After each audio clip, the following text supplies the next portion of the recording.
From ABC News, I'm Derek Dennis. A win and another loss for former President Trump. Maine removing Trump's name from the 2024 presidential ballot following Colorado, while California is keeping him on. ABC's Aaron Katersky. The Secretary of State in Maine disqualified Trump, siding with a group of politicians, one Democrat, one Republican, and one independent, who said Trump was ineligible for the primary ballot because, having previously taken an oath to support the Constitution, Trump engaged in insurrection against the same. Unlike other states where the decision is left to the courts, in Maine it was up to the Secretary of State, Shenna Bellows. At the last minute, Trump asked Bellows, a Democrat, to recuse herself, but she declined. Trump's attorneys had warned she would be reaching a singular conclusion. And Trump has vowed to sue Maine over its decision. Overseas developments on two war fronts. Russia has fired some 122 missiles and launched 36 drones in Ukraine, said to be Russia's biggest aerial barrage since the start of the invasion. And Israel says it used the wrong bombs in an attack on a Gaza refugee camp that killed 86 people on Christmas Eve. That word coming hours after an American was confirmed killed by Hamas the day of the October 7th attack. 70-year-old Judy Weinstein, her kibbutz saying the mother of 4 and grandmother of 7 suffered severe wounds that day and later died. ABC's Britt Clennett. Just last week, officials announced Weinstein's husband was also killed by Hamas. 129 hostages remain captive. Another busy day for air travel in the post-Christmas rush as a massive storm pounds the west coast. We will not be able to rescue you if you go out. Storms brewing in the Pacific, producing waves more than 30 feet high. Oh my God! Slamming the coast from San Diego up to San Francisco. Officials warning people flocking to see the impressive water show to stay away and be alert. ABC's Andrew Dimbert. And good news for home buyers. 30-year fixed-rate mortgages now under 7%. You're listening to ABC News. Give the star in your life the brightest gift in the world. Name a star after them. This is Rocky Moselle with International Star Registry. For $59 and a call to 800-282-3333 or visit starregistry.com, you can name a star for birthdays, weddings, or even memorials. Over 45 years, we have named millions of stars for celebrities and individuals from around the world. The star you name will be recorded in book form in the U.S. Copyright Office. Visit starregistry.com or call 800-282-3333.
Good morning, Music City and all of Middle Tennessee.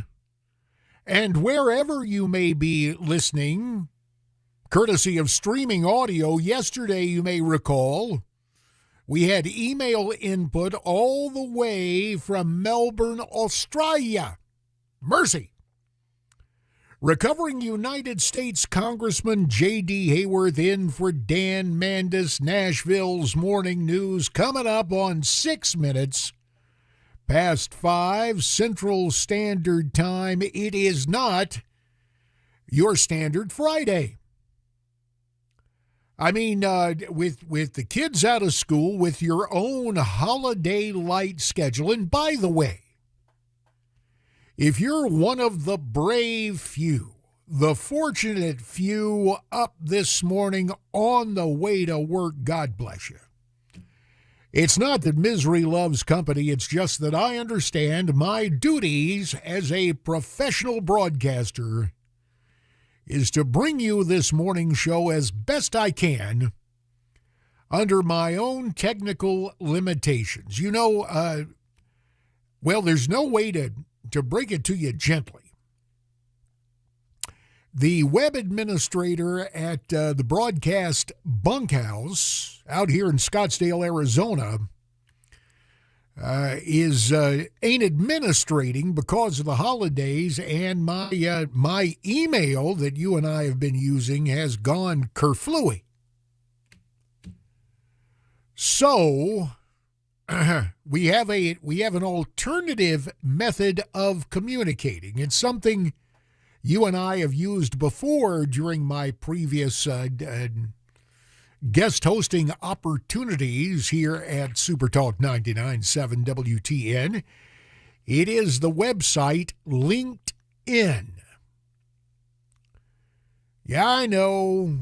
Yeah, anyway, it's what I use, and if you want to find me there, it's just J.D. HAYWORTH.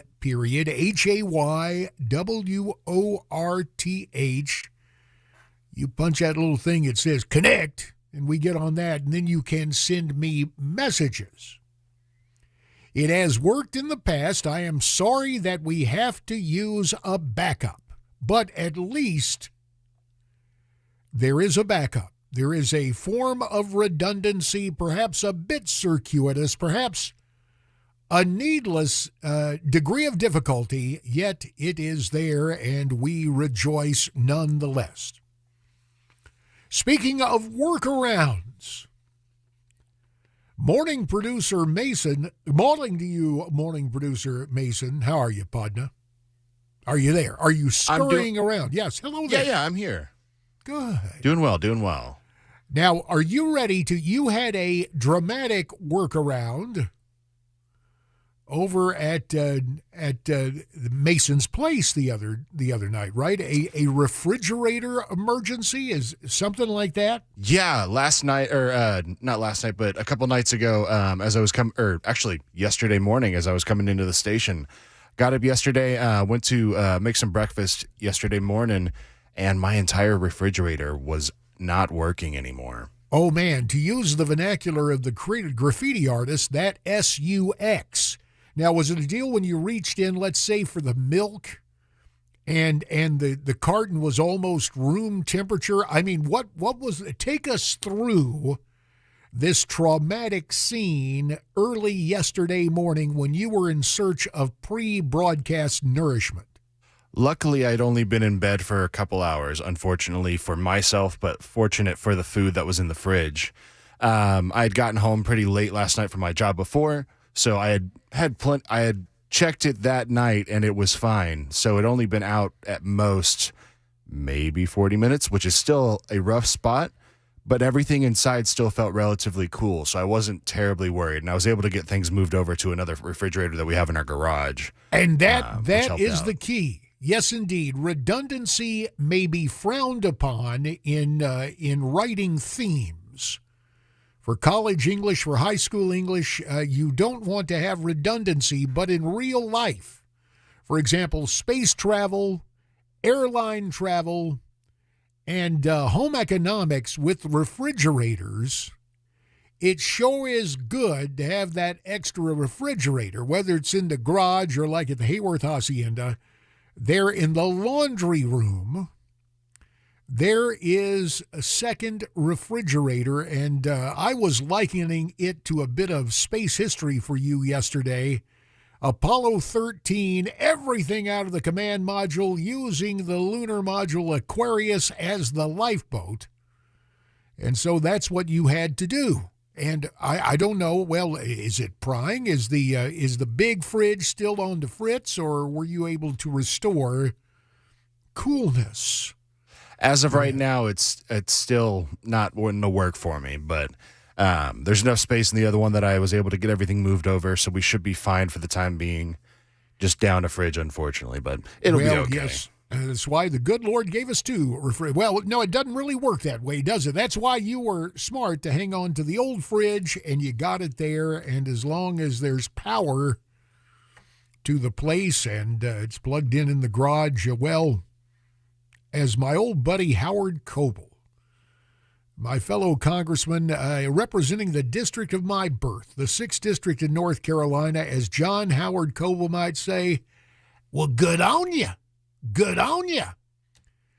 Now, this brings forth the interdisciplinary stuff. And, yeah, we're going to get to all of the news and the churn and the hoo-ha that's coming like that proverbial long black train.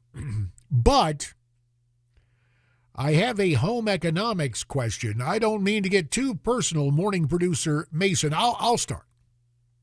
At the Hayworth Hacienda, the lovely Miss Mary, how I conned her into marrying me, I still can't figure out. That is one for the ages.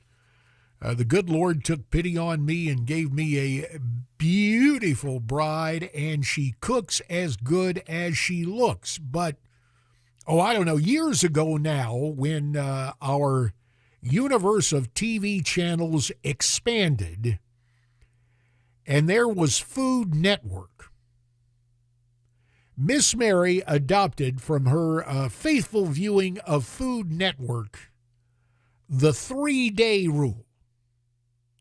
If you have something in your fridge, and the fridge can be in great working condition, Miss Mary will get rid of that stuff after 3 calendar days.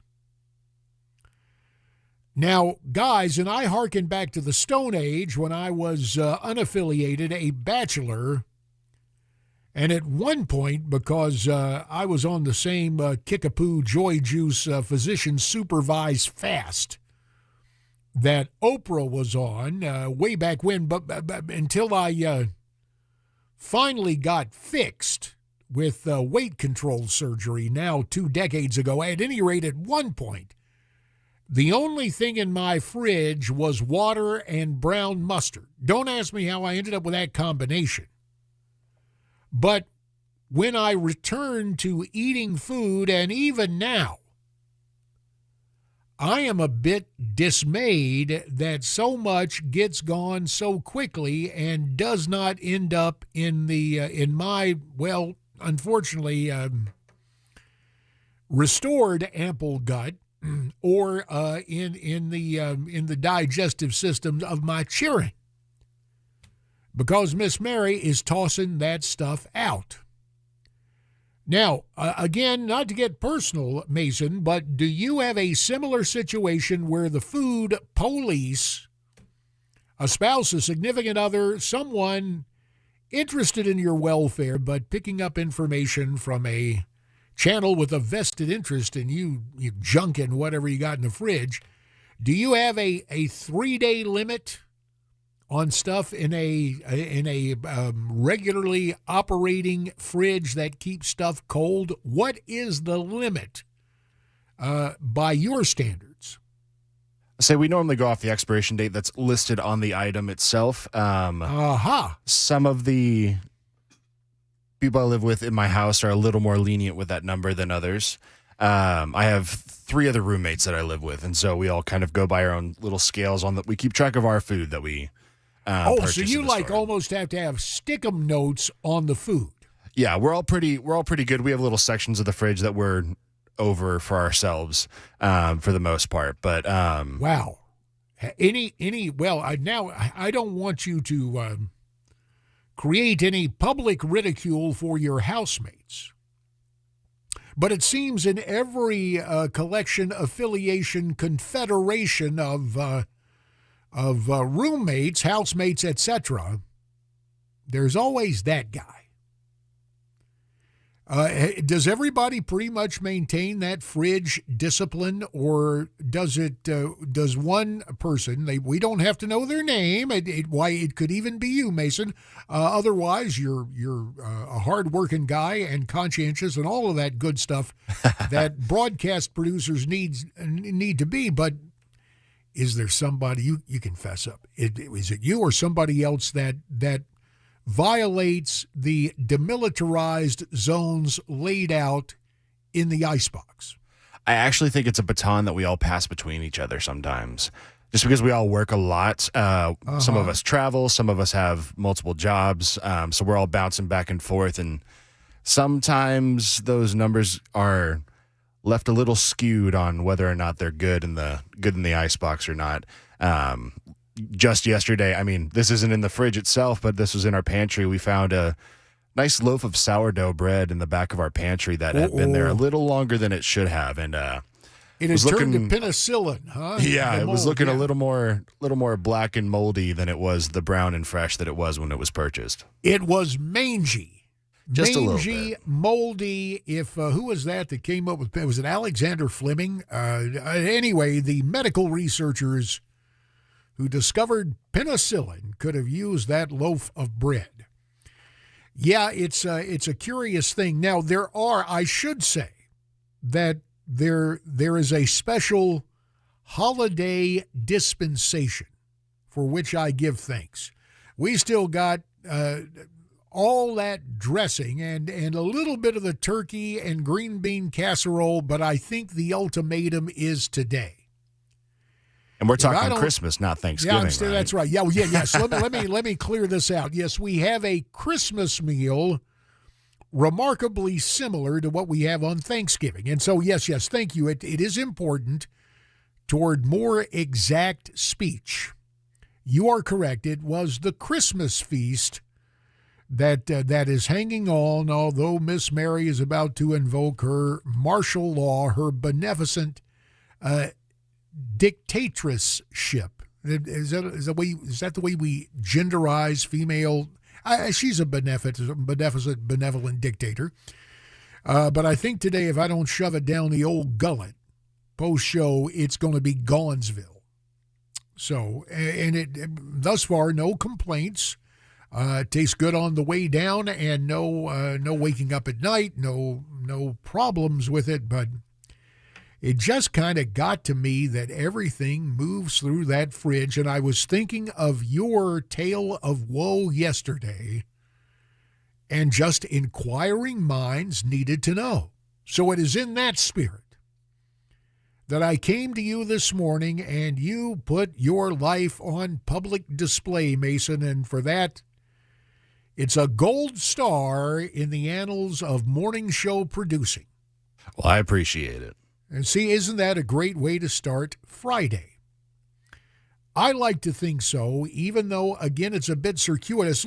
Since we are here on the world's first electronic interactive medium, talk radio, let me open this up for our there used to be a show called this, Town Hall of the Air. 615-737-9986, 615-737-WWTN. How long do you keep stuff in the fridge? And did your spouse or significant other adopt the Food Network 3-day rule? Inquiring minds need to know. Back with news that, well, for lefties is the main thing, but for most rational folks, it's just a public policy irritant. I'll tell you all about that coming up next. It's 20 minutes past 5. J.D. Hayworth for Dan Mandis, Nashville's Morning News.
For many of us, generators are becoming a must-have household appliance. From unpredictable weather to surprise outages, it's better to be safe than sorry. Generator Supercenter of Nashville offers fast and easy installations with 24/7 service and monitoring to all brands of generators and expert repairs done right. Our mission is to make owning a backup generator simple and easy. Visit your local store today or check us out online. Generator Supercenter of Nashville. We serve all Middle Tennessee.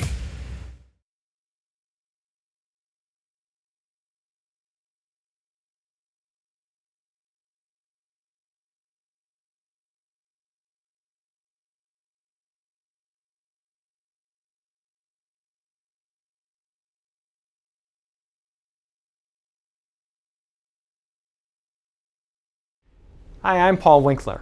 One of the things you hear me talk about frequently on my radio show that has been going for over 20 years in the Nashville market is that annuity sales are not necessarily a great thing for the end investor.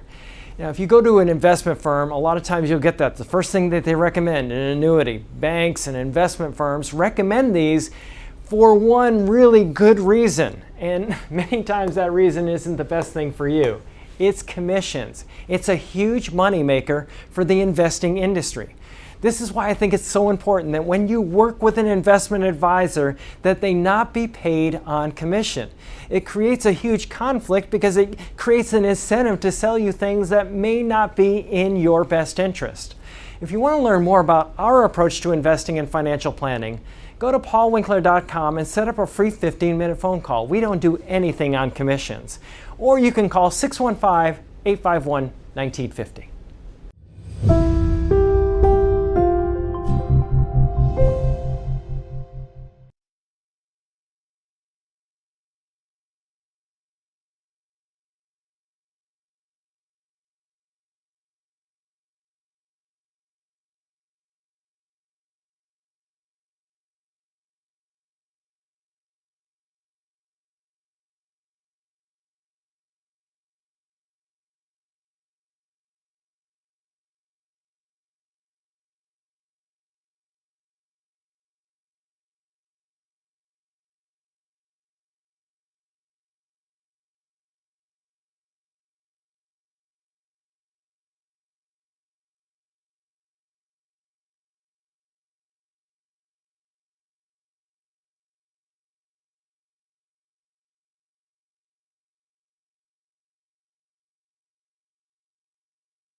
7 minutes past 5 a.m. Nashville's morning news. Recovering United States Congressman J.D. Hayworth of Arizona in for Dan Mandis, who was doing that red-eye thing coast to coast, preceding this fine program.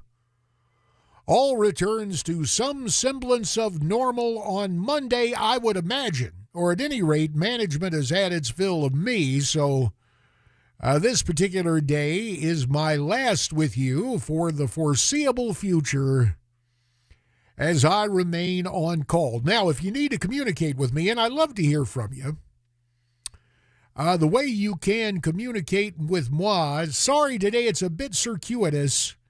The website linkedin.com, my name, J.D.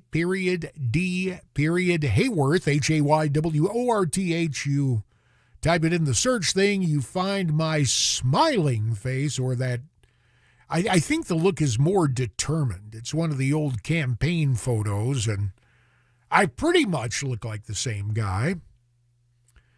But we don't carry around airbrushes or photoshopping. In TV, we put on a heavy dose of makeup. But I digress. At any rate, you go there and you hit connect with me, and then you can send me communications. My apologies, but my direct email has gone down.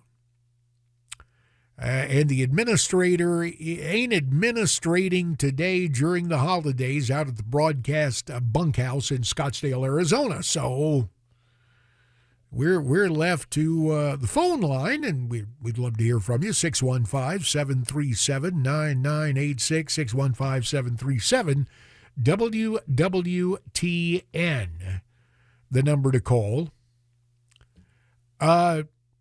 Well, the contagion began in Colorado, the veritable political pandemic, which is the left. The irony is these guys are called Democrats, but they sure don't think too much of the democratic process or the democracy they claim to revere. They are so scared of one Donald John Trump. First, it was the cannabis token for Democrat judges on the Colorado Supreme Court, a 4-3 decision saying, throw Trump off the ballot, he's an insurrectionist. Never mind due process. And now that's gone on in Maine, but without the benefit of any court ruling. I will detail that for you and have much more, including Nikki Haley becomes a real-life contestant in New Hampshire with the new political game show, Are You Smarter Than a Fourth Grader? All of that ahead, 5:30, J.D. for Dan on Nashville's Morning News.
25 minutes before 6 Central Standard Time. It is not your standard Friday on Nashville's Morning News. It is Holiday Light. Yes, there are heavy stories out there. Yes, we will get to them. And what was interesting yesterday, we had a raging battle via email, which unfortunately today is on the blink. You were weighing in about I think of it as a peculiar concoction that I first encountered as a mere lad in North Carolina. That is to say, going over to a pal's house, and rather than peanut butter and banana sandwiches or PB&J or peanut butter, there would be mayonnaise and nanner sandwiches. All of this was brought on by the Duke's Mayo Bowl a couple of nights ago in Charlotte. Now, here we are twixt and tween. Tomorrow, if I'm not mistaken, the Music City Bowl, Auburn versus Maryland, right there in the environs of Nashville. Thus, the Music City Bowl. I guess I can't delay the sour note I have to sound about my beloved NC State Wolfpack. Yeah, I'm one of those guys now, an old grad who saw my Wolfpack fall to Kansas State. It was one of those deals from the opening possession. The Wildcats were all over my Wolfies. We pulled within 2 in the second half. A great fake punt run, but fourth quarter was all K-State and my Wolfpack lost. Now, a Washington wise man is in touch via alternative forms of closed-circuit information. It was a decent game, not quite the outcome you wanted, but still entertaining. Okay. I guess so. I from the Misery Loves Company file, those Sooners of Oklahoma are feeling like it should be much later this morning. In the Alamo Bowl, Oklahoma played the part of Davy Crockett and those guys, and Arizona was like Santa Ana, if you're hip to the historical analogy of what went down at the Alamo. Oklahoma, 6 turnovers, boom. Arizona, and I'm detecting a pattern here. 2 separate litters of Wildcats. The K-State guys took down my NC State guys, and the Arizona variety dispatched Oklahoma last night in the Alamo Bowl. So that's enough of that. Just don't feel good about it. Well, would you looky here? We look northward to Maine.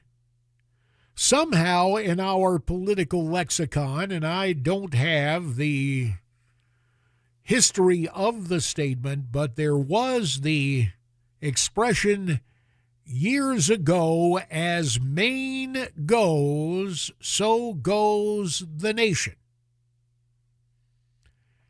Well, that was then, and this is now. I hope this isn't a trend, but I alluded to the Colorado decision by 4 Democrat justices on the state's high tribunal, and high being the operative term because, you know, Colorado, cannabis, leftists. So a 4-3 decision last week to boot Donald Trump off the ballot. Now, the Colorado Republican Party has petitioned the United States Supreme Court, and you can look for the same thing to happen to the state of Maine. because there, no Supreme Court, just the Supreme High and Mighty Maine Secretary of State, Sheena Bellows. And Sheena decided it was time for her 15 minutes of fame because, you know, she is a leftist and she is a Biden backer. And so she, as Secretary of State, acting all by her lonesome, decrees that Donald Trump will be removed from the state's 2024 ballot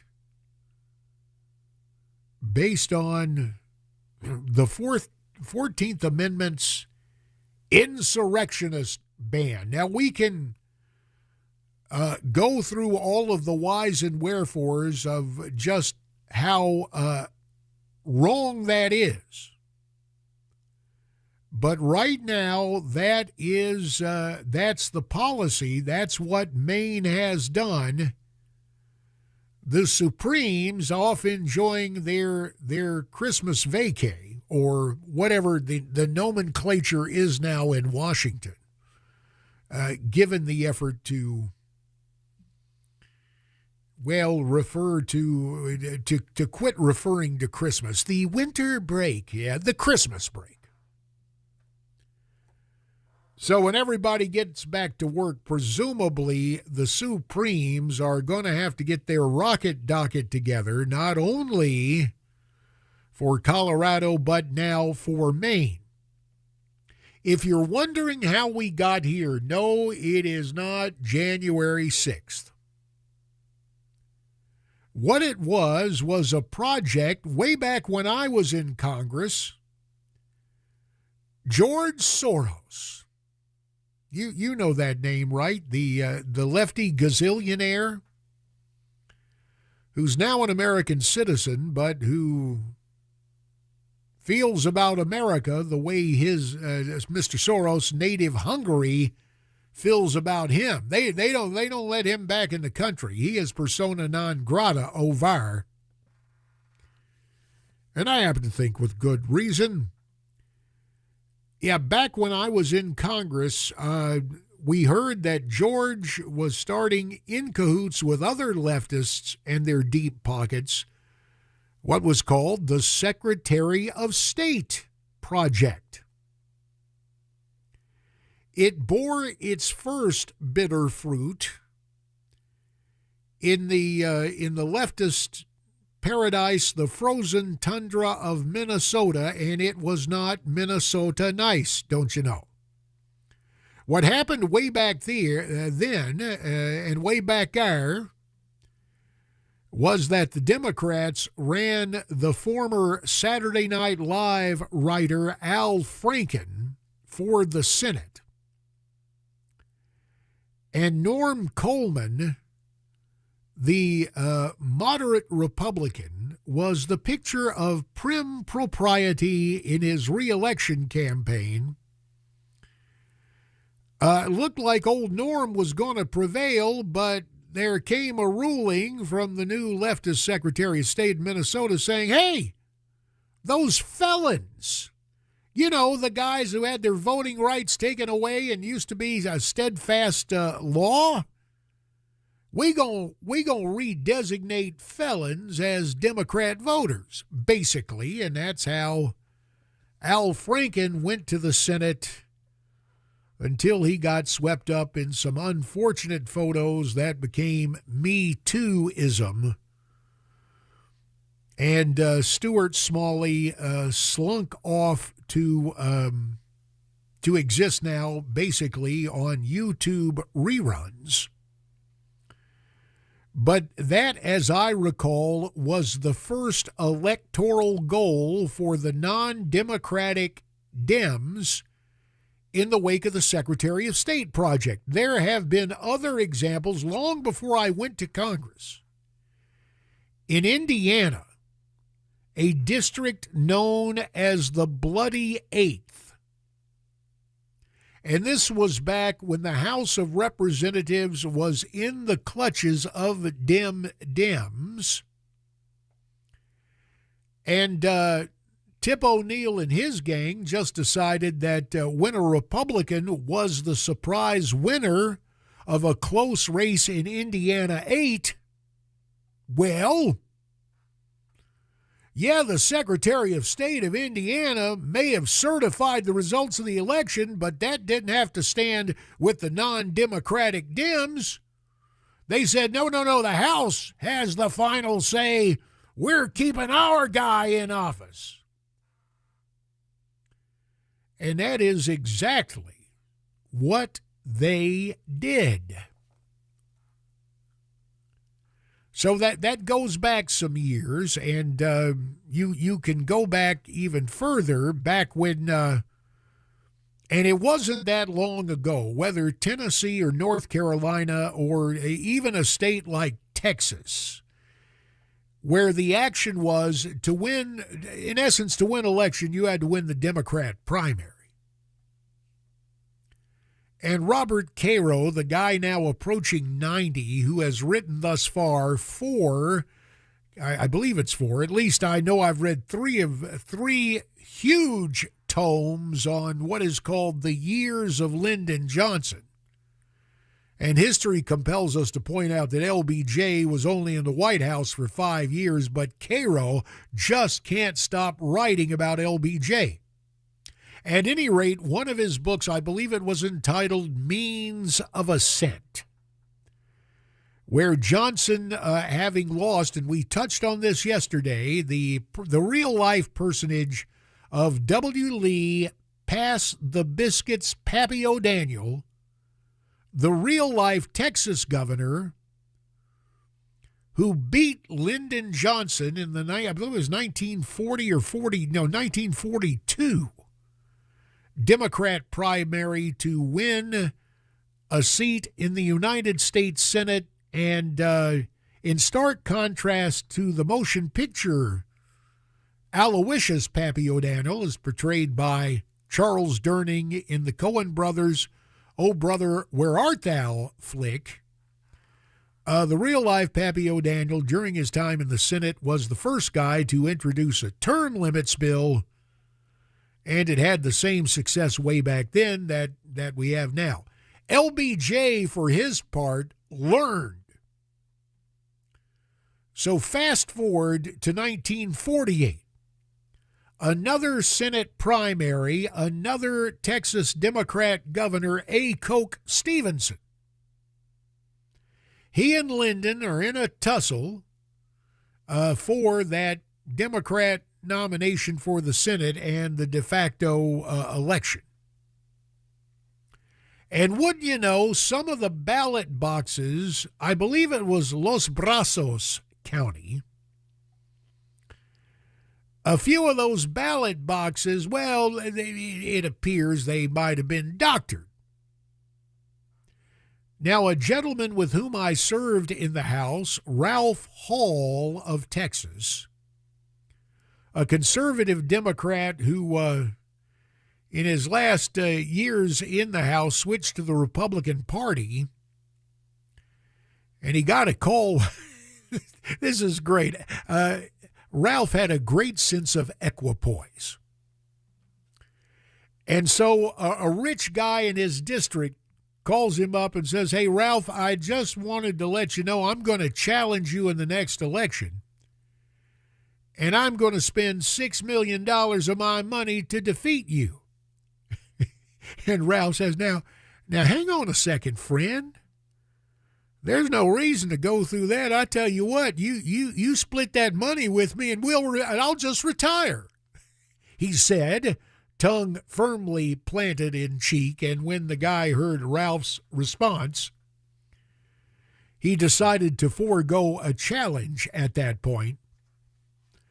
But Ralph, and I don't know if it was just the theater of talking politics, but Ralph claimed that for years he would be in the company of Lyndon Johnson, and they would show up at Democrat Party functions. And a little guy from Los Brazos County, Lyndon, man, you still owe me.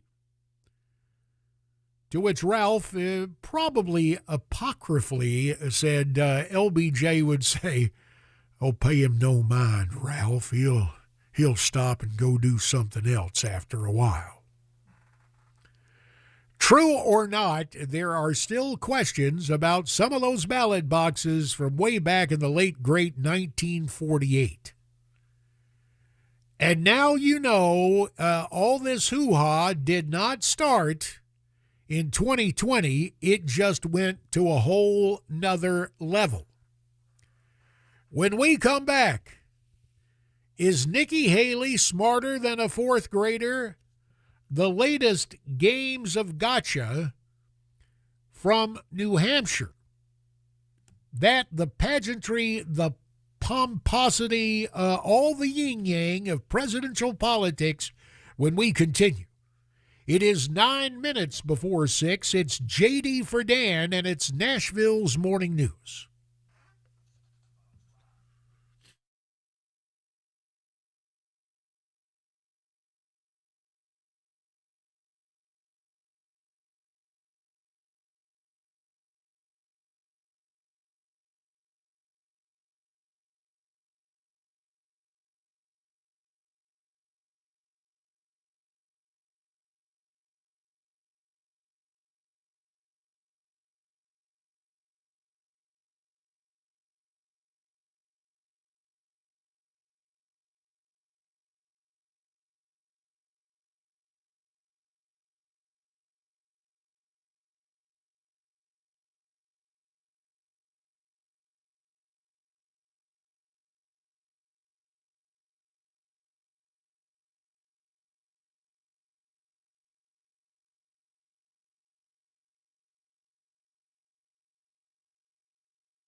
5 minutes in front of 6, Nashville's morning news. So Nikki Haley's been riding pretty high. We heard from all the mainstream outlets. Man, she's gaining. She's going to give Trump a race.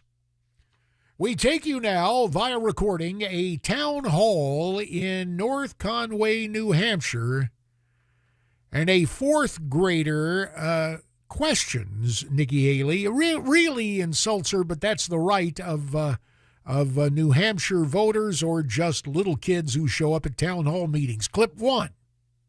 Steve thinks that you're a flip-flopper on the Donald Trump issue. And honestly, I agree with him. And you're basically the new John Kerry on the if you remember John Kerry from 2004. So my question is, how can you change your opinion like that in just 8 years? And will you pardon Donald Trump? All right, isn't that kid darling? And you heard the laughter. Now, we had a little upcut. The fourth grader started by, it was Chris Christie says, and then went on. And then the fourth graders talking about 2004, when obviously the Lil Shaver wasn't even on the planet. How does Ambassador Haley counter? Patronizing the kid. Listen to clip 2. Fourth grade. Well, I, for one, am very proud of you for coming, and very proud of you for listening, and very proud of you for asking that question. Now, I don't have any real intention of answering the question, but we're so proud of you coming in here and making me look like a doofus wad. See, it's not about the answers, it's about how you handle it. Except when it's one of those NPR listening folks who show up at a town hall to ask you a question, calls you a Southerner. That's coming up on the other side of news in hour 2 of Nashville's morning news. J.D. Hayworth for Dan Mandis. The perils, the hazards of Haley. There's more in hour 2. Stay tuned.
From ABC News, I'm Derek Dennis. Holiday air travel starting another busy day at the nation's airports. The TSA expected to screen more than 2.6 million passengers today alone.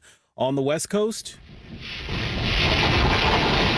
A huge storm sending a rogue wave crashing on shore, and the dangerous weather conditions could complicate travel. Highways now packed with a mix of travelers heading to their New Year's destinations and folks coming home from Christmas. Meanwhile, at the airports, the TSA says more than 2.6 million people went through security Wednesday, even more than predicted. Cancellations so far, minimal. Experts say the busiest day to fly is tomorrow. ABC's Gio Benitez on the conditions today. Former President Trump vowing to sue over the decision in Maine to remove his name from the 2024 presidential ballot, citing the 14th Amendment and Trump's role in the January 6th insurrection. The Maine Secretary of State said she believed the record established that the former president engaged in insurrection after previously swearing an oath to defend the Constitution, and so therefore she ruled Trump's application to the primary ballot was ineligible. ABC's Aaron Katursky. Maine's decision follows a similar ruling in Colorado, while California is keeping Trump's name on the ballot there. Overseas, developments on two war fronts. Russia has fired some 122 missiles and launched 36 drones in Ukraine, said to be Russia's biggest aerial barrage since the start of the invasion. And Israel says it used the wrong bombs in an attack on a Gaza refugee camp that killed 86 people on Christmas Eve. Counting down to the new year, New York City gearing up for the big ball drop in Times Square to usher in 2024. But there's another tradition ahead of the celebration. Good Riddance Day. Crowds writing down on scrap paper what they want to get rid of at the stroke of a new year. Starting anew and just turning a completely new chapter in our book and starting afresh and saying goodbye to self-doubt, any anxiety. You're listening to ABC News. Give the star in your life the brightest gift in the world. Name a star after them. This is Rocky Moselle with International Star Registry. For $59 and a call to 800-282-3333 or visit starregistry.com, you can name a star for birthdays, weddings, or even memorials. Over 45 years, we have named millions of stars for celebrities and individuals from around the world. The star you name will be recorded in book form in the U.S. Copyright Office. Visit starregistry.com or call 800-282-3333.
And welcome to Friday morning, where time of the tone will be 5 past the hour.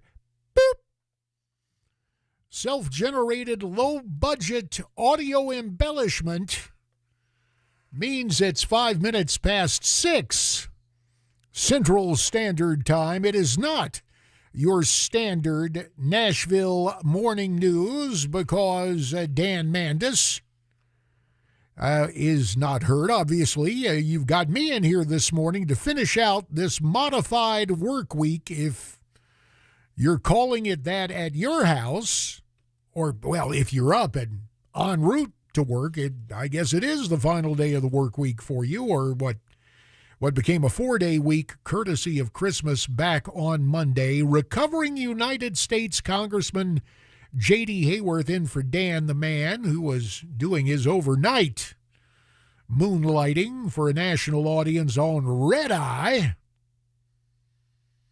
Old Dan, he's an industrious type, but he'll be back Monday. Let me state it forthrightly and positively for you. Now, careful listeners will note that Brother Ken Weaver may just be snoozing this morning, which is cool.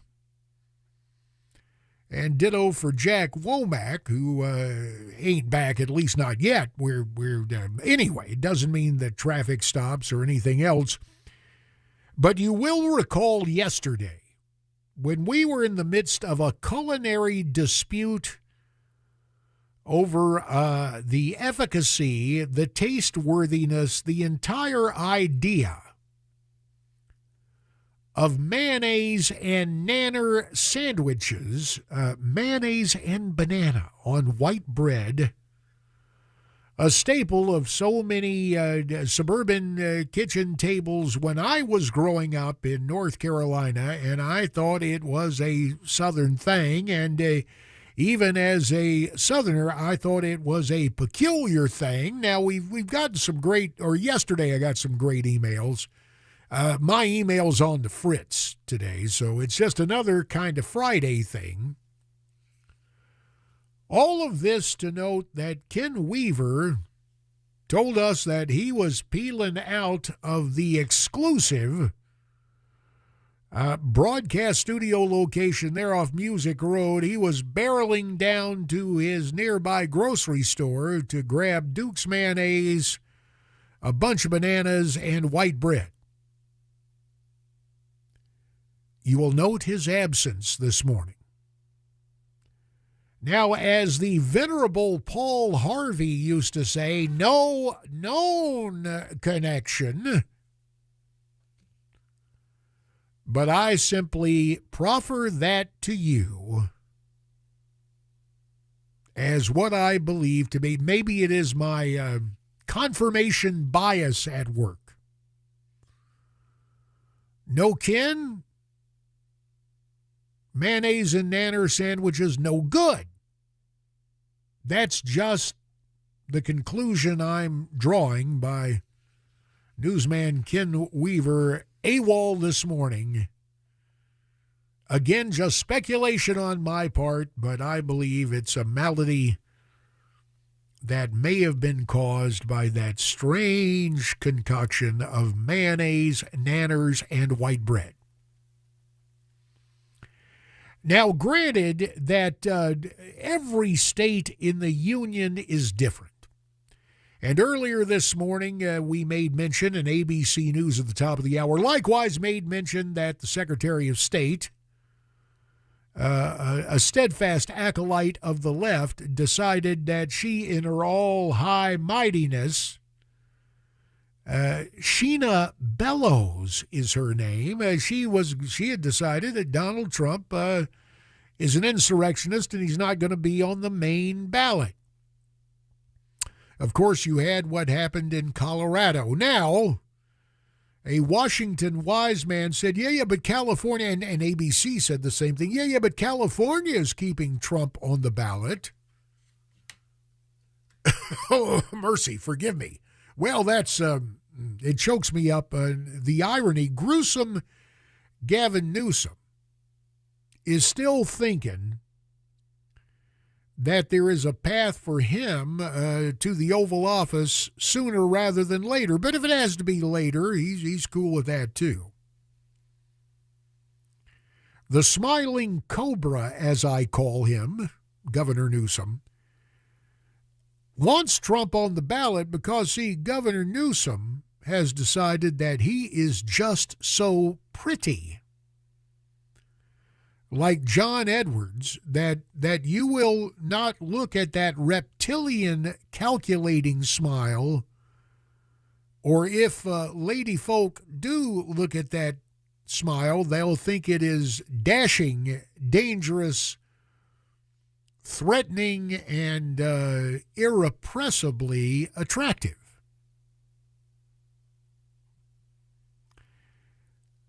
Clinton, even with that old bulbous schnoz, you know, he worked on keeping that tonnage down and giving his reputation. Old William Jefferson Clinton, the old alley cat, was, I mean, in polite company. I'm doing a fundraiser at the home of the guy running a prominent aerospace business out in Arizona. I had the chairman of the Appropriations Committee in town, and the gal running the political operation for this particular aerospace company was so enamored with the rogue, randy nature of Bill Clinton, and this is way pre-Monica Lewinsky, y'all. She goes on and on about just how old Bill Clinton is just such a good-looking man, and leaving implications that were he to call saying, "Hey, kiddo, I'm in town, what you up to?" that she would hesitate not a nanosecond. Now, John Edwards, who I'm ashamed to say shares my alma mater, North Carolina State University, and if you were with me earlier, yeah, I lamented my Wolfpack's loss to K-State. Congratulations to the Kansas State Wildcats for winning the Pop-Tarts Bowl last night, and enjoy all those Pop-Tarts, which is part of the gimmick there at the Pop-Tarts Bowl down in Florida. Leaving football alone. Well, no, there's kind of a side element of football with John Edwards. I was over before MSNBC went stark raving mad. In fact, there was one point when the network suits, and I'd like to think it was my talent, but it's really because the ethics committee would not let me get paid to fill in on national radio talk shows or on anchoring cable shows, and I would get the call back when Joe Scarborough was doing Scarborough Country, and I was still in the house. They would call, and on occasion I would be in the anchor chair for Scarborough. And no matter how leftist MSNBC was even back then, they went, "Hey, we ain't got to pay JD. We'll call him up and have him come in." I think I did it a couple of times. They'd always call on a Friday, though, and look, you're heading back to your district, so that didn't work. At any rate, I'm in the Hall of the States, where the cable nets have their little hookups, or at least MSNBC and Fox News, over across from Capitol Hill. And I'm getting ready to do something, and this is back when John Edwards was running for president. And what struck me, he's not there in the studio with me. He's getting ready to come on, and he's on camera, but he's not. In other words, they haven't punched anything up, and he is there with a hairbrush, brushing his hair cross-handed. He's got a little compact, and he's using his other hand, his left hand, to brush his hair. And I flashed back to what junior high cheerleaders did back when I was in junior high. So a helpful hint, and I told my darling daughters this as they began dating life, and they are both strikingly attractive, but I said, girls, just one rule. Do not go out with a guy who thinks he is prettier than you are. It ain't going to bode well. And that's the whole gruesome Newsom thing, said I. You may find the analysis sexist in some way, but I think it's just, well, it's my opinion, and I'm paid to offer it to you. If you disagree, would love to hear from you. 615-737-9986,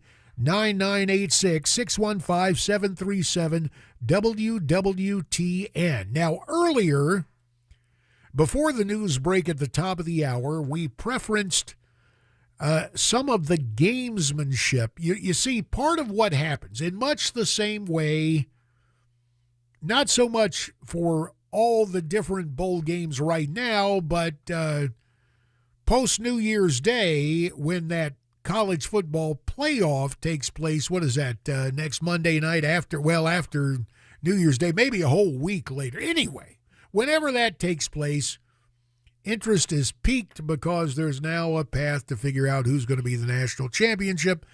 Last year, the 4-team format, and next year it expands. Well, I tell you what, strike the college football example. We'll go instead with the whole Super Bowl thing. Where, I better watch it because there are certain copyright rules. You will see certain commercials where you hear talk of a big game.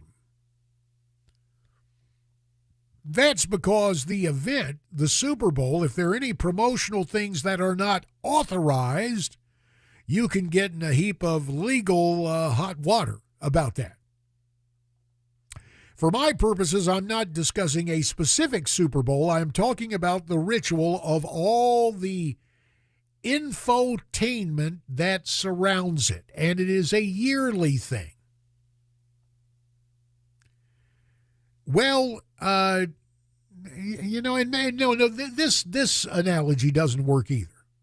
Okay, we'll go instead with the Olympics, which ostensibly occur once every 4 years. Yes, they've staggered the winter and summer games, so now it comes on every 2 years. But anyway, stick with me on the Summer Olympics and forget the fact that the pandemic postponed the Olympics to a numbered year rather than 2020. So every 4 years, here's what I'm getting at. We go through this whole presidential pomp and pageantry and gamesmanship. And even though Donald John Trump really broke the mold in 2016, as I mentioned it to you, he was the disruptor in chief. In many ways, he still is. But there is a great deal of public indulgence by Trump backers just to let Donald be Donald. And it's kind of entertaining. The old rules still apply to those Republicans who would like to unseat Mr. Trump, win the nomination, and it is an uphill battle. But as you may have heard, the number one open borders guy, the remaining Koch brother, and his Americans for Prosperity went all in for Nikki Haley. So suddenly, Nikki Haley plus Nikki is a woman. And so suddenly, hey, Nikki Haley has caught fire. Nikki Haley is the one who's going to catch Trump. Well, yeah, part of the formula is the press, and this is one thing that is actually nonpartisan. It goes on in every campaign. There's somebody who gets built up as the next big thing, and then after the kind of reputation inflation, these people get bushwhacked and cut down to size. Now, it usually is not instigated by the press. The press is happy to chronicle the thing, but usually these are other campaigns or the opposite party. When we come back, the hazards of being Haley. We heard about the whole fourth grade thing in North Conway, New Hampshire, at a town hall there. Well, Berlin, New Hampshire, was the site of another question where Nikki Haley ended up building a wall that, well, it's mixing metaphors, becomes a stumbling block. Stick with me on this. You will hear it for yourself in mere moments. But right now, it's 20 minutes past 6. It's JD for Dan, and it is Nashville's Morning News.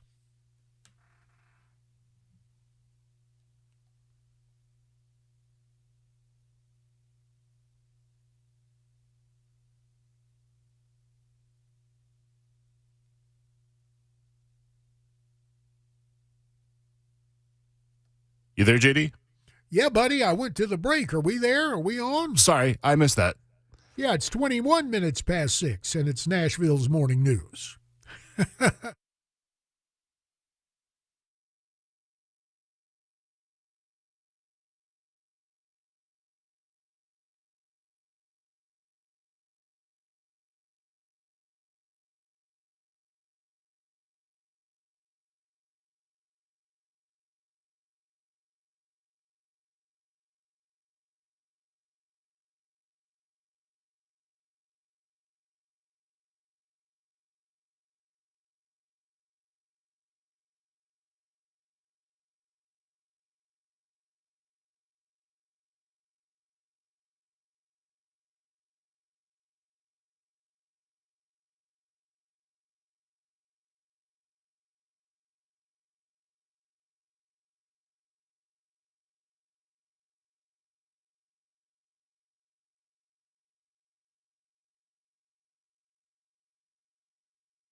For many of us, generators are becoming a must-have household appliance. From unpredictable weather to surprise outages, it's better to be safe than sorry. Generator Supercenter of Nashville offers fast and easy installations with 24/7 service and monitoring to all brands of generators and expert repairs done right. Our mission is to make owning a backup generator simple and easy. Visit your local store today or check us out online. Generator Supercenter of Nashville. We serve all Middle Tennessee.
Should you choose to contact me, LinkedIn.com, and Dana, who has been quite the prodigious emailer back when my email was working from the broadcast bunkhouse in Scottsdale, Arizona. Dana, very diligent, gets hold of me via LinkedIn, and the whole situation involving Ken Weaver. Ken Weaver's AWOL status and Mayo and Nanners, and Dana writes, and I quote, perhaps Brother Ken had some mayo that exceeded the expiration date.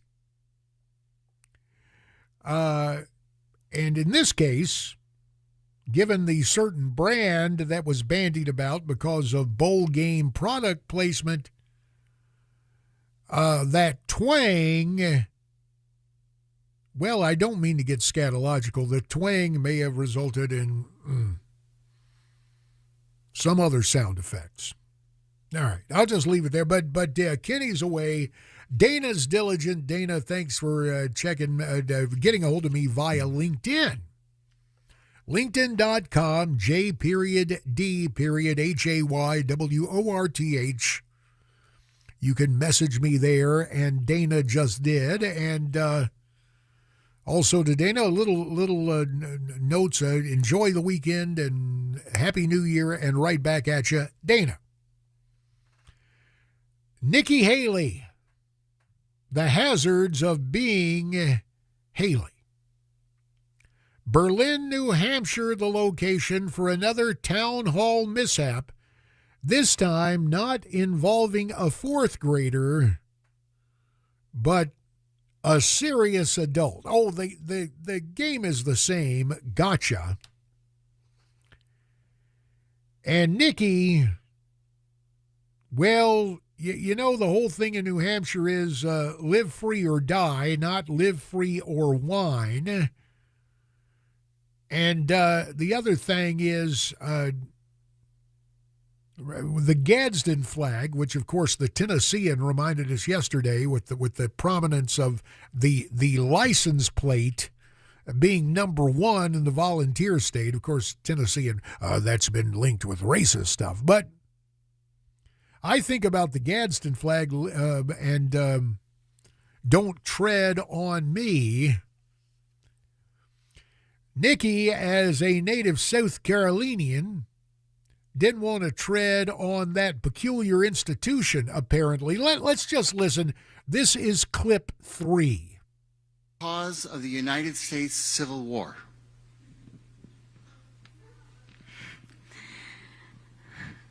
Well, don't come with an easy question or anything. I mean, I think the cause of the Civil War was basically how government was going to run, the freedoms and what people could and couldn't do.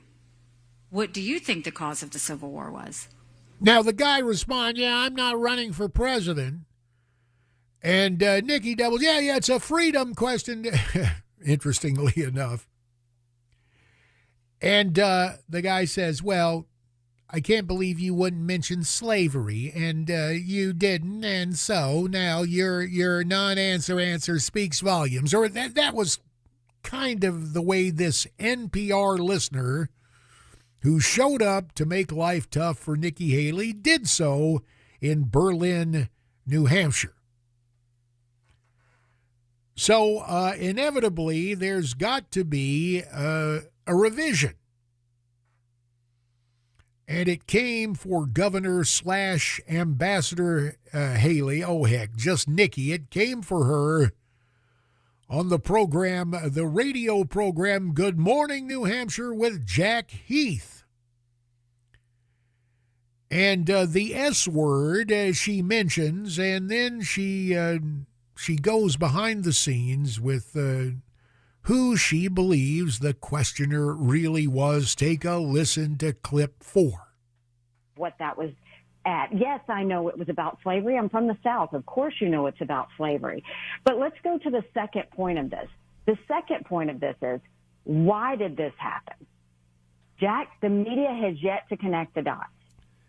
First of all, I am the only candidate that Biden and the Democrats are running billboard ads against in Iowa. If you watch my town halls, this happened in my entire last swing, it'll happen this swing.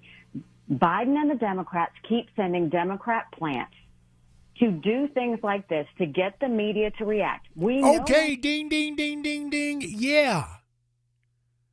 But Nikki, And look, I understand if you don't want to, you're going into the whole horse race thing, and yes, Dems send plants, as do other campaigns.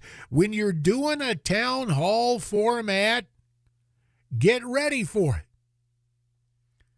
Where Nikki Haley made her mistake was forgetting that running for president right now, the South Carolina primary doesn't come up for quite some time.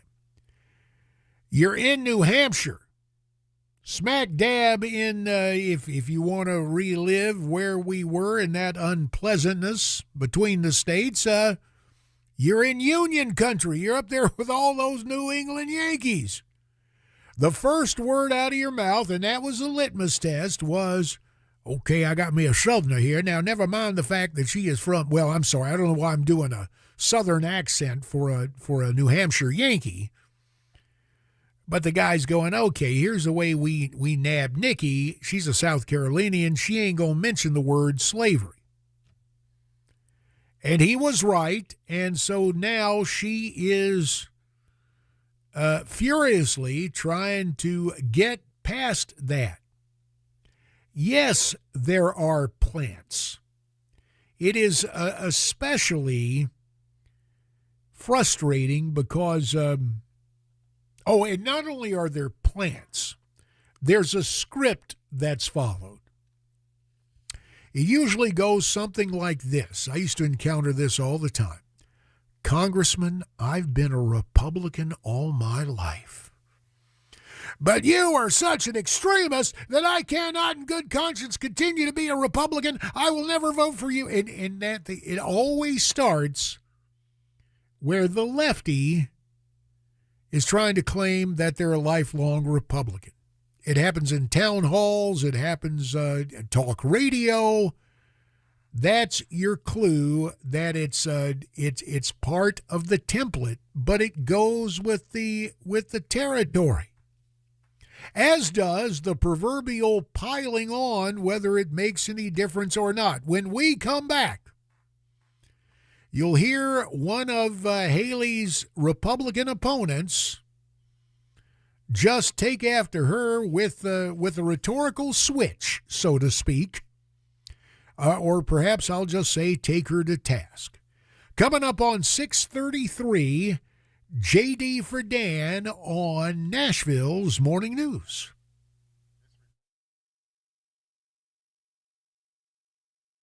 Hi, I'm Paul Winkler. One of the things you hear me talk about frequently on my radio show that has been going for over 20 years in the Nashville market is that annuity sales are not necessarily a great thing for the end investor. Now, if you go to an investment firm, a lot of times you'll get that. The first thing that they recommend, an annuity, banks and investment firms recommend these for one really good reason. And many times that reason isn't the best thing for you. It's commissions. It's a huge moneymaker for the investing industry. This is why I think it's so important that when you work with an investment advisor, that they not be paid on commission. It creates a huge conflict because it creates an incentive to sell you things that may not be in your best interest. If you want to learn more about our approach to investing and financial planning, go to paulwinkler.com and set up a free 15-minute phone call. We don't do anything on commissions. Or you can call 615-851-1950.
615-737-9986. 615-737-WWTN. Fast approaching. Let me do my cipher in here. Since in morning radio, you're always talking about the next hour ahead as people presumably are getting ready for work. So right now, at 23 minutes in front of 7 Central Standard Time. So this is not your standard kind of presidential campaign. I mean, it looks like it's going to be Trump and Biden, but then again, you've got efforts to take Trump off the ballot. You got efforts to put Trump in the slammer. You've got the politicizing of the judicial process, or perhaps it's more appropriately described as the criminalization of politics. So that's going on.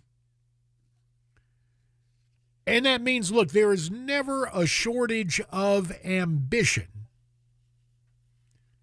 amongst politicians. And you can see from the folks running for the Republican nomination against Donald Trump, you can see it with the only exception being Vivek Ramaswamy, because Vivek has basically decided what he is doing right now is all an audition for Trump. Every appearance Vivek makes, it's, hey, I'm your guy. I answer questions the way you do. I'm a little younger, but that's kind of the classic mode, isn't it?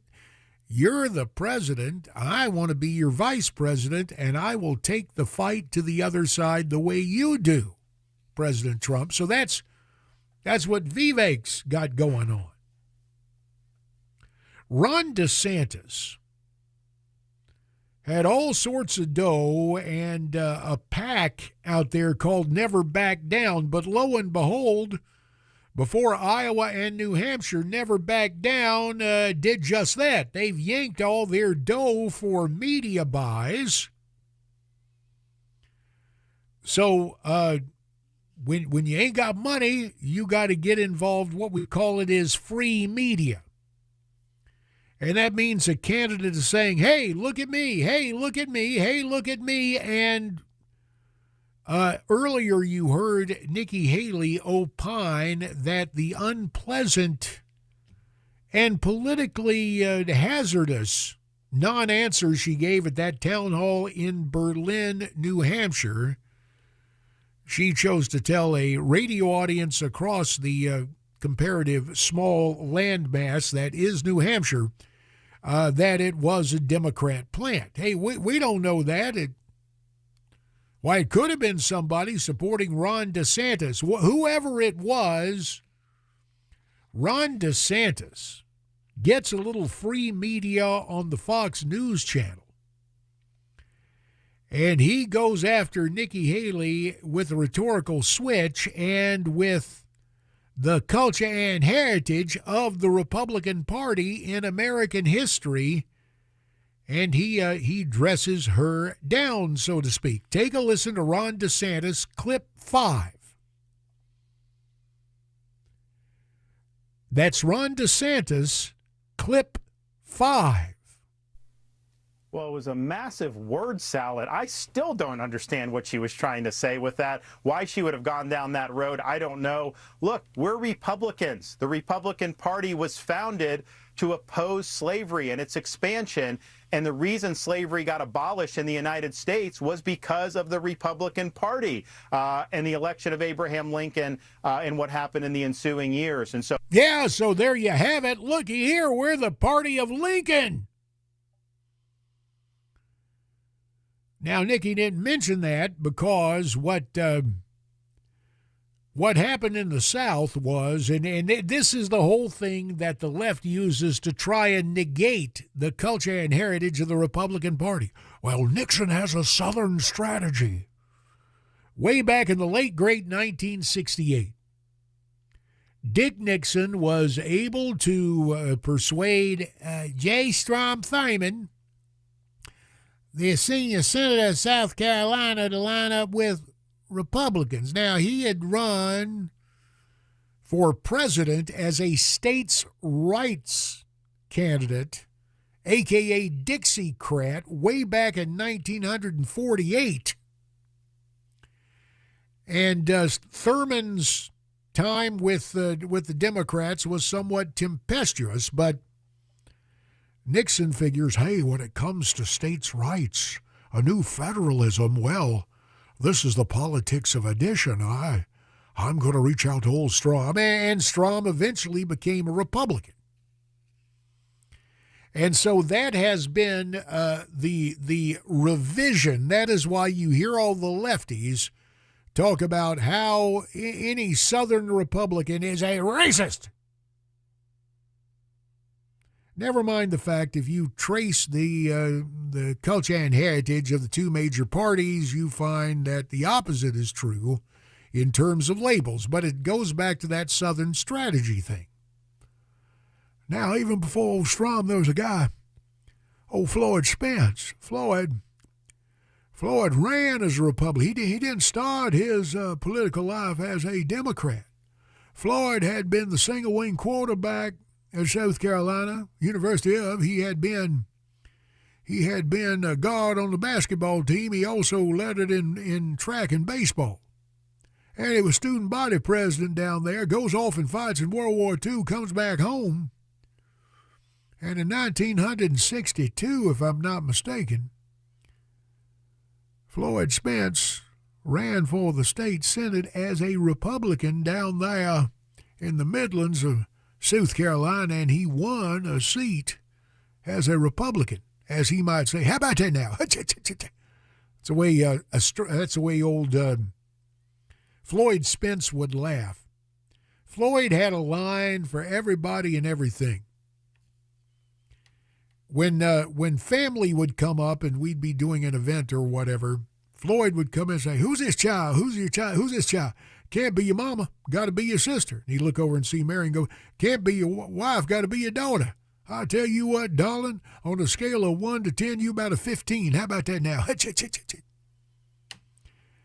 So that was Floyd Spence, and he was Republican from day one. He was the exception to the rule, indeed, as we have seen across the South.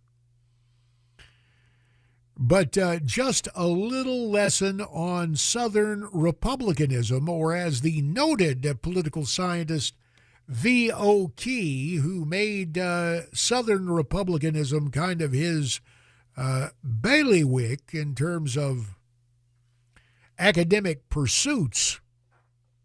I believe his book, or no, I beg your pardon, it was Greenlaw wrote the book Elephants in the Cotton Fields, and how Republicans were coming into the South.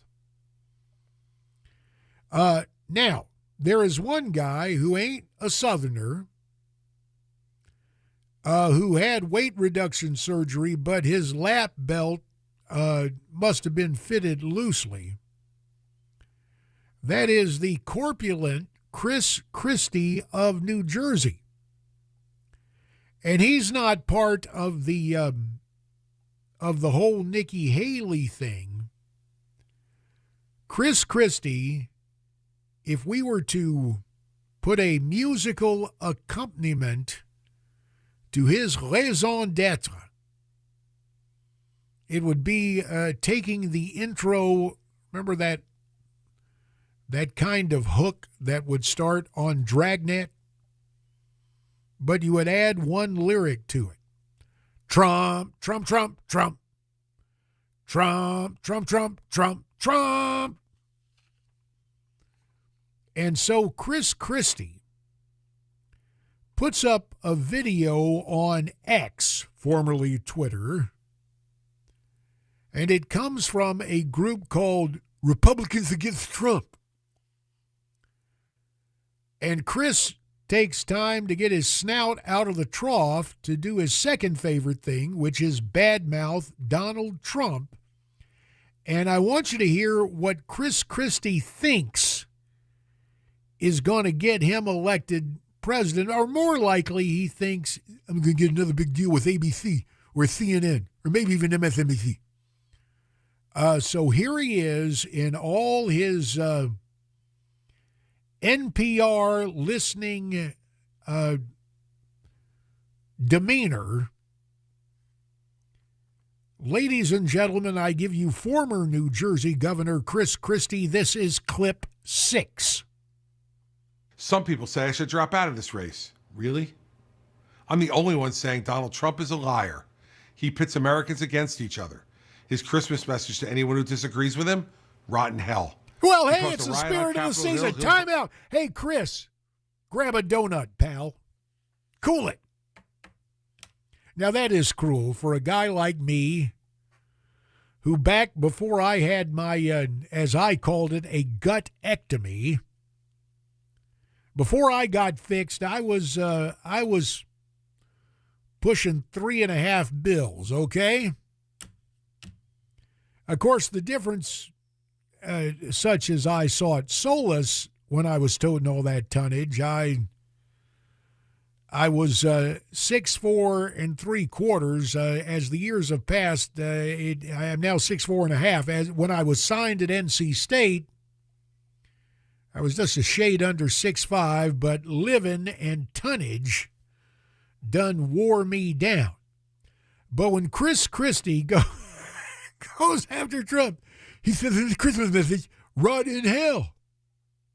Well, Chris, you're basically saying the same thing to Donald Trump. He's a liar. He's a liar. Look at me. I'm brave. I'm brave. I'm going to be. You know what? It ain't working, Chris. Now, maybe, although it's doubtful, you can thread the needle somehow in New Hampshire. But I find that highly suspect. So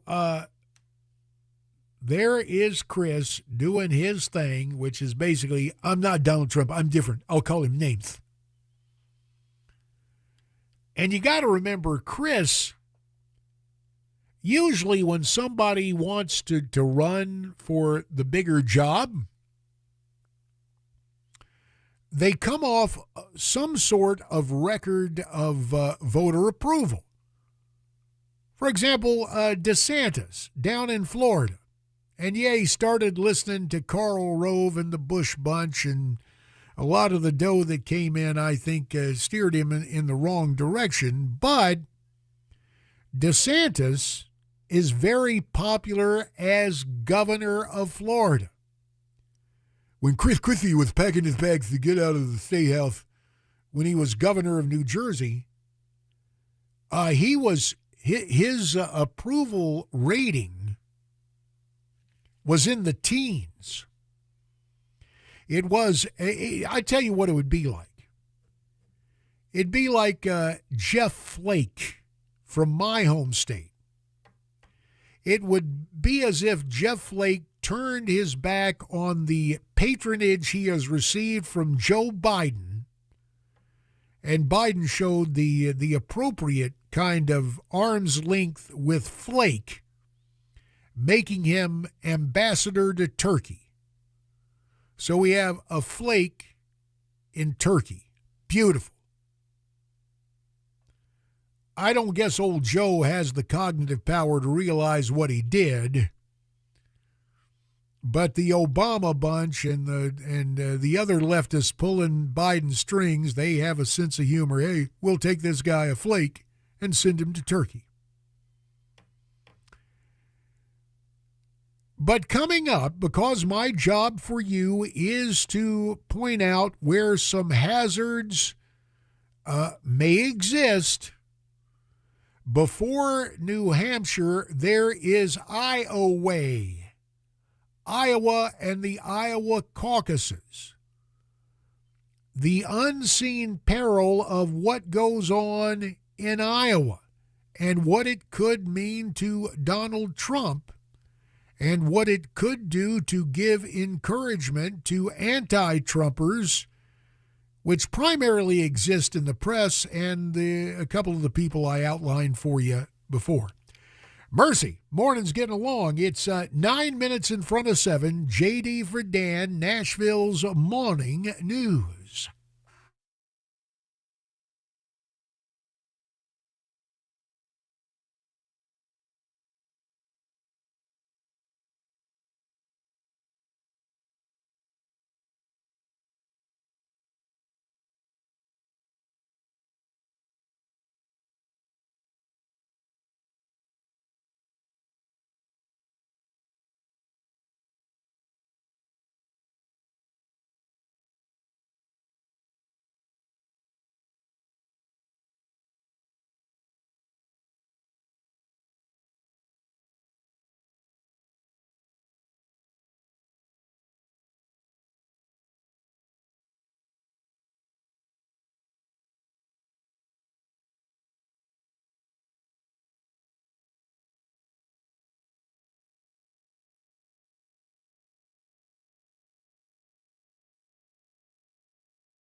4 minutes in front of 7, Nashville's morning news. Recovering Congressman J.D. Hayworth in for Dan Mandas.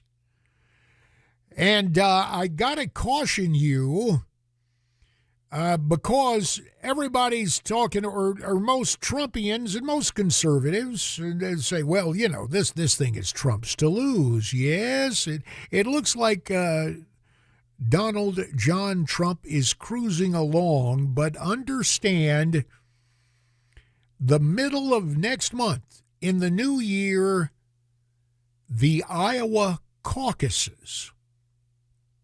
Understand, a caucus is not an election. It's not like you go take paper ballots like going to your polling place. The rules are somewhat fast and loose. There's not really a way to trace, okay, did you go caucus earlier at somebody's house and then you came on down the block to ours? There's not now, boy, you could see where the criticism comes. You mean you're talking about electioneering and all the problems? Well, look at what these guys do in the Iowa caucus.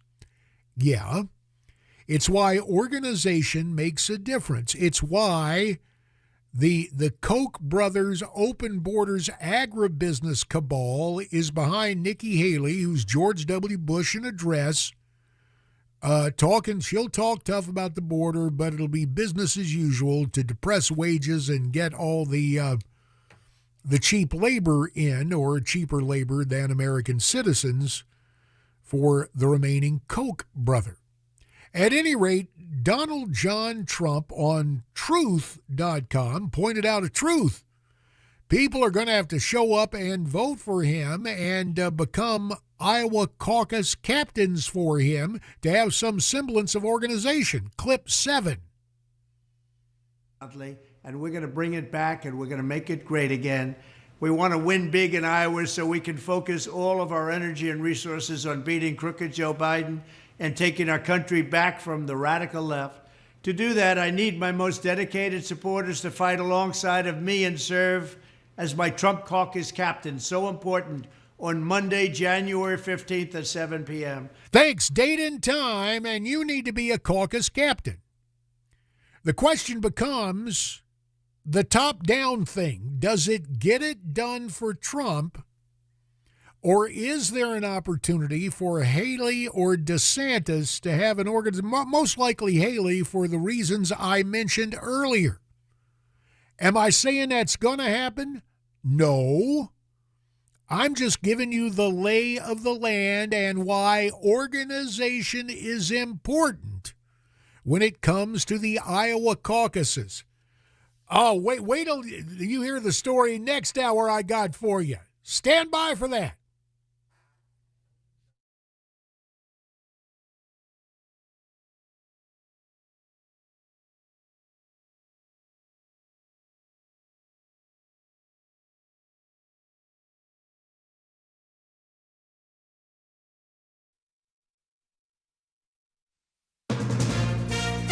From ABC News, I'm Derek Dennis. The migrant crisis at the southern border landing on the doorstep of New York City again. More busloads arriving overnight just as the city's mayor enacts new restrictions. New York City Mayor Eric Adams now requiring more than a day's notice for buses dropping off asylum seekers and only allowing arrivals weekday mornings. We need the state and federal government's help. More than 180 new migrants arriving in the city Tuesday, sent by Texas Governor Greg Abbott, and officials say last week 14 buses arrived in a single day. ABC's Trevor Auld. A busy day of holiday travel ahead at the nation's airports. Some 2.6 million passengers expected today alone. More numbers from ABC's Gio Benitez. These are the estimated airline seats that were sold for today, 3.7 million. When you add it all up through Tuesday the 2nd, we're looking at 17.3 million seats.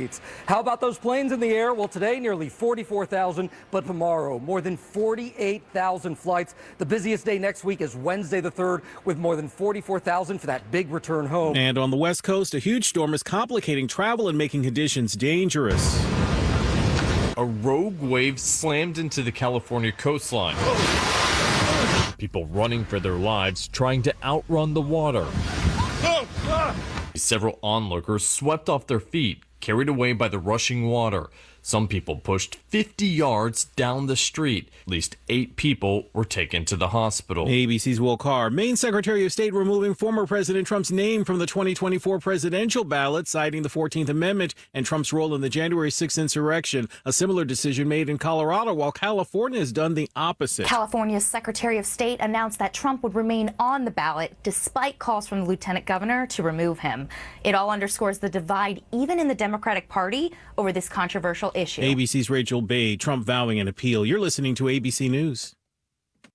Give the star in your life the brightest gift in the world. Name a star after them. This is Rocky Moselle with International Star Registry. For $59 and a call to 800-282-3333 or visit starregistry.com, you can name a star for birthdays, weddings. Star your name will be recorded in book form in the U.S. Copyright Office. Visit starregistry.com or call 800-282-3333.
And we welcome you into hour number 3 of Nashville's Morning News. Coming up on 6 minutes past 7 in the a.m. Central Standard Time. Obviously not your standard issue edition of Nashville's Morning News. Dan Mandis away from the microphone, having done that red-eye thing for a national audience preceding this broadcast. But presumably he'll be back Monday. At any rate, my final day of this modified, abbreviated holiday work week. And me? Well, I'm recovering United States Congressman J.D. Hayworth of Arizona. Now, logistically, and again with the broadcaster's obligatory alliterative needs, we could call it Friday on the Fritz. You and I, earlier this week, were able to avail ourselves of communication via email.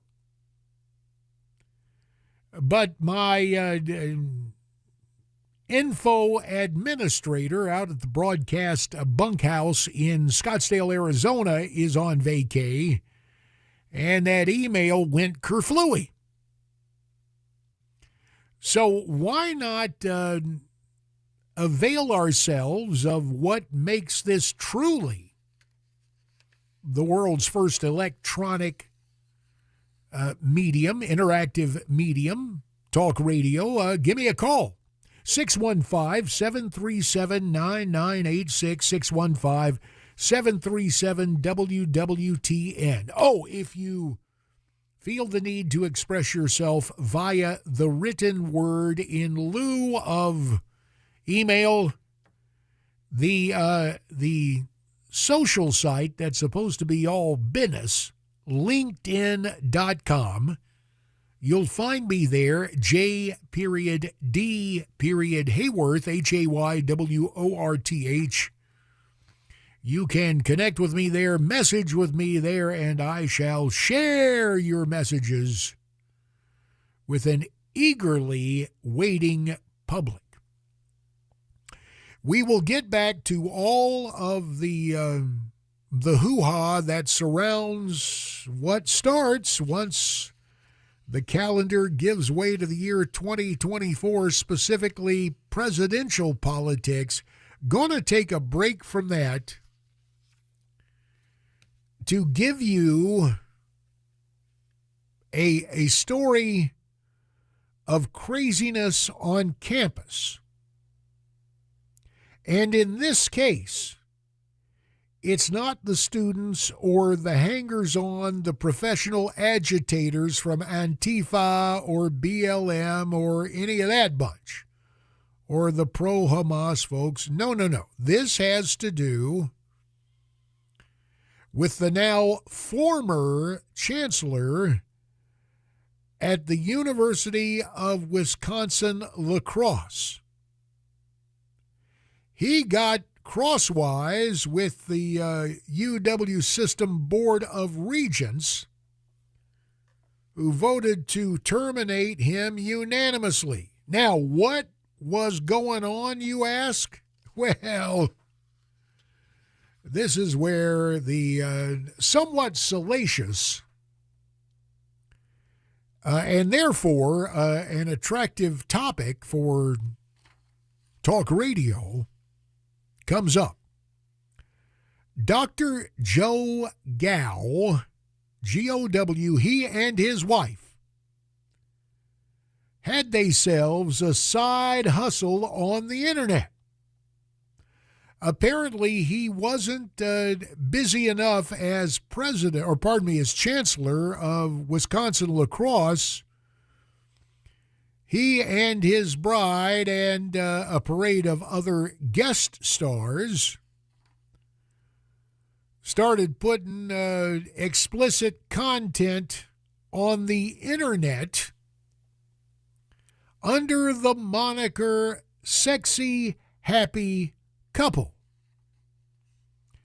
as it is described in press accounts. The gals produced a wide range of videos and written content. Now, Dr. Gow is beyond shame. And shame is just so passé. Well, heck, we learned that with Bill Clinton back in the day. Remember, old Dick Morris went out and said, well, people won't forgive perjury, but they will forgive lying about sex. And so Oh, it was just sex. Everybody lies about sex. So the former Wisconsin lacrosse chancellor has sought out other talk radio mavens to plead his case. He is saying the First Amendment gives he and his wife the right to boogie and engage in biological functions on camera because, after all, the First Amendment is constitutional and it is America, ladies and gentlemen.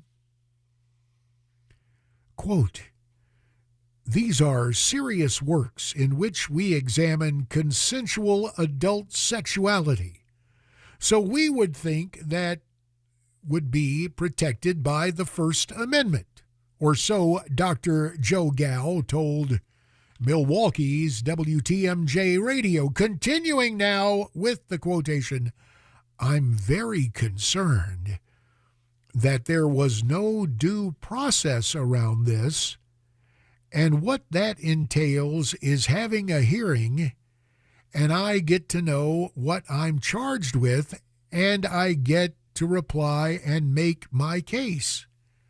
That never happened." Close quote. The now former chancellor at Wisconsin lacrosse confirmed that he and his wife's content recently became more widely available, though he noted that no one is being forced to interact with or read anything they post. As for whether or not this would negatively impact the school's ability to recruit new students, Dr. Gow referred to an adult film actress's visit to the campus about 5 years ago and a subsequent influx in enrollment as evidence of the contrary.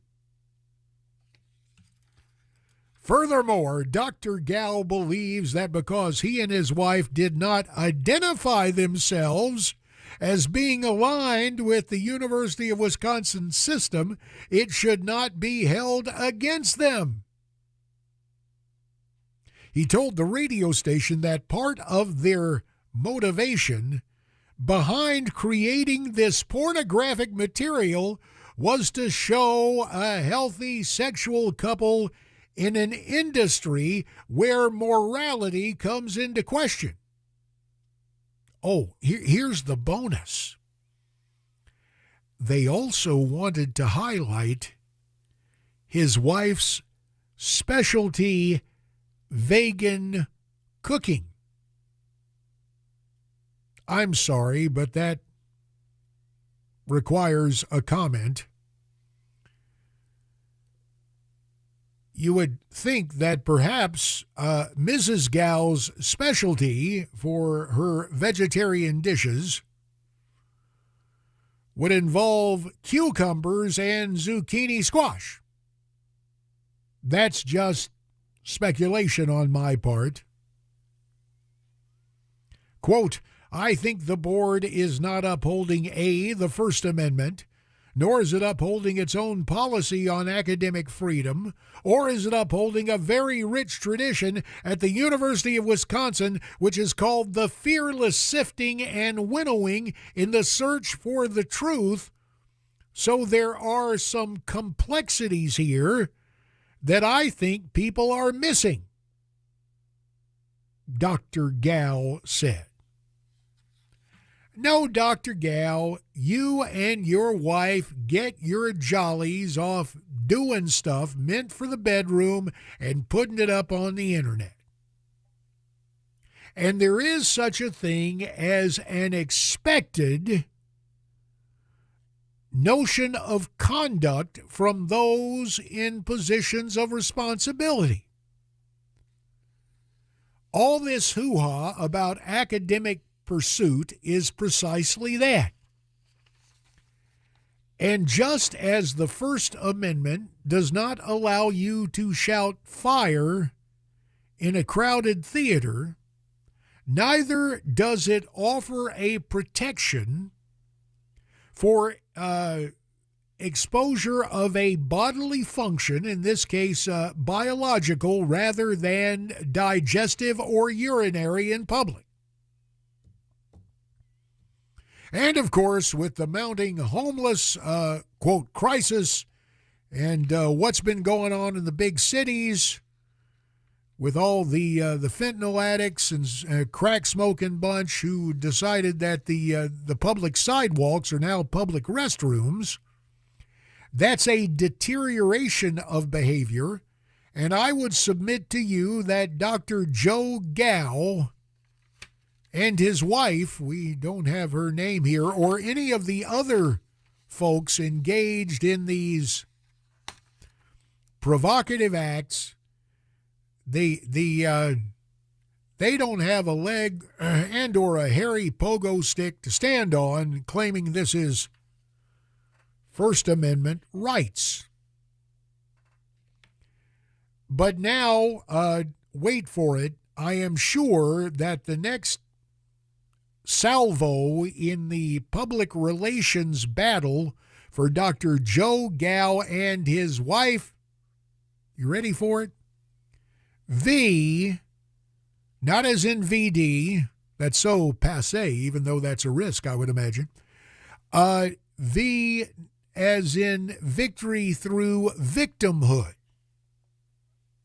I mean, I would refer you to a campaign for the Virginia House of Delegates last year, or this year actually, since Virginia has its statewide elections in odd number years and there were some odd goings on. A nurse practitioner by the name of Susanna Gibson, Democrat nominee for one of the seats at the Virginia House of Delegates, in suburban Richmond, so right there outside of the state capitol. Well, turns out that her Republican opponent did some opposition research and came to find out that Susanna Gibson and her husband were doing their own thing on camera.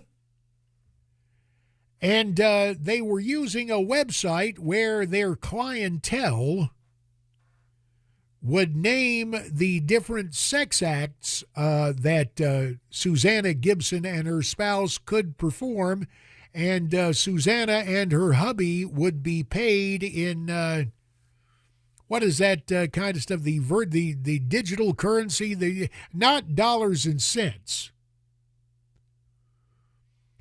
Well, what was amazing was that she almost won a seat in the Virginia House of Delegates.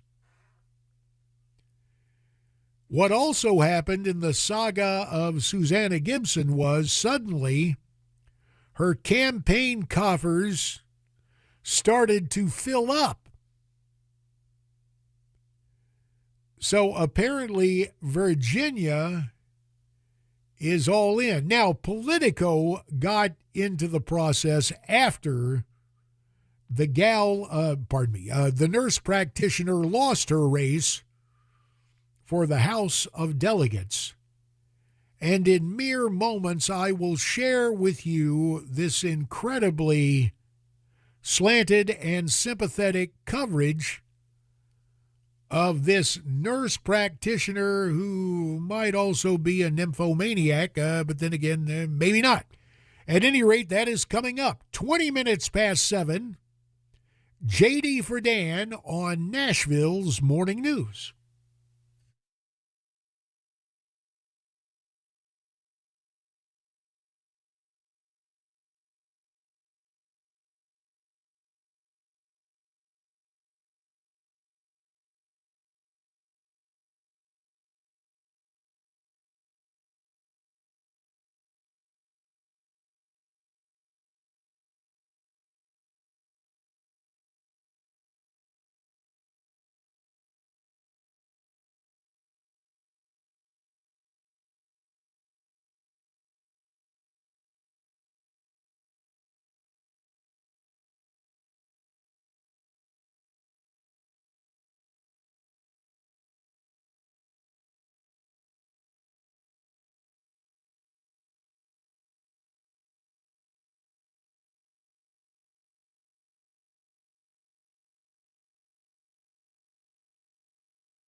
24 minutes past 7. Nashville's morning news continues.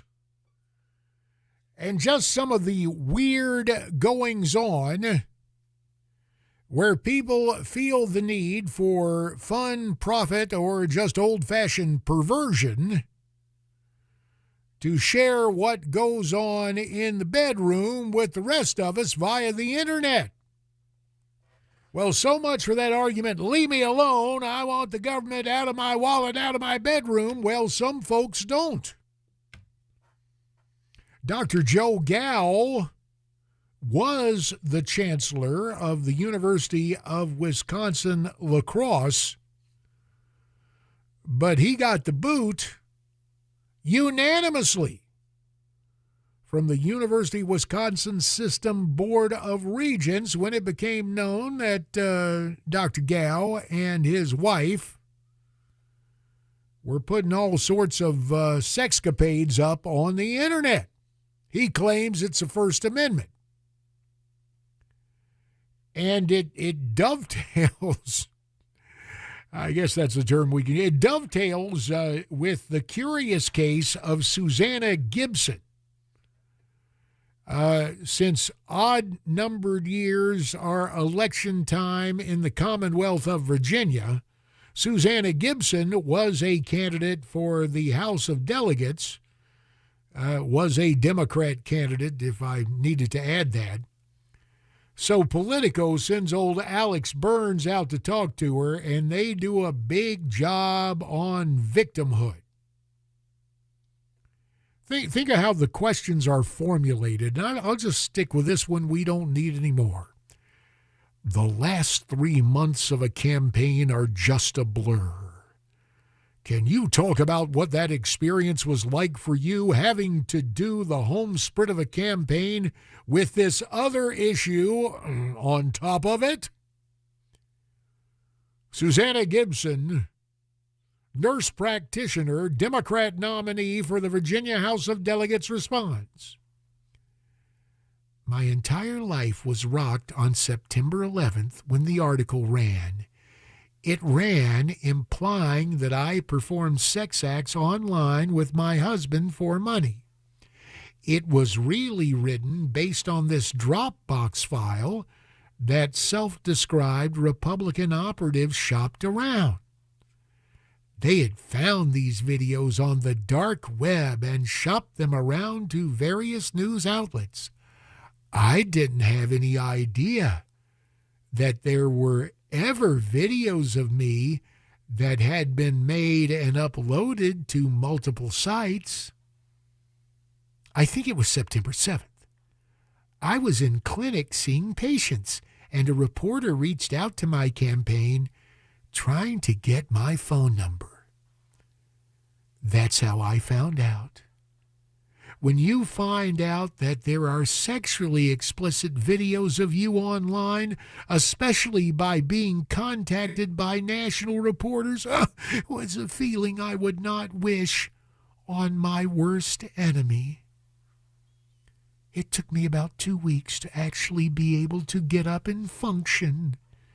We had reporters, Daily Mail reporters especially, camped out in front of my house for 2 weeks. I had to leave. I left the state, actually, for a few days to get them to go away and leave my children and my family alone.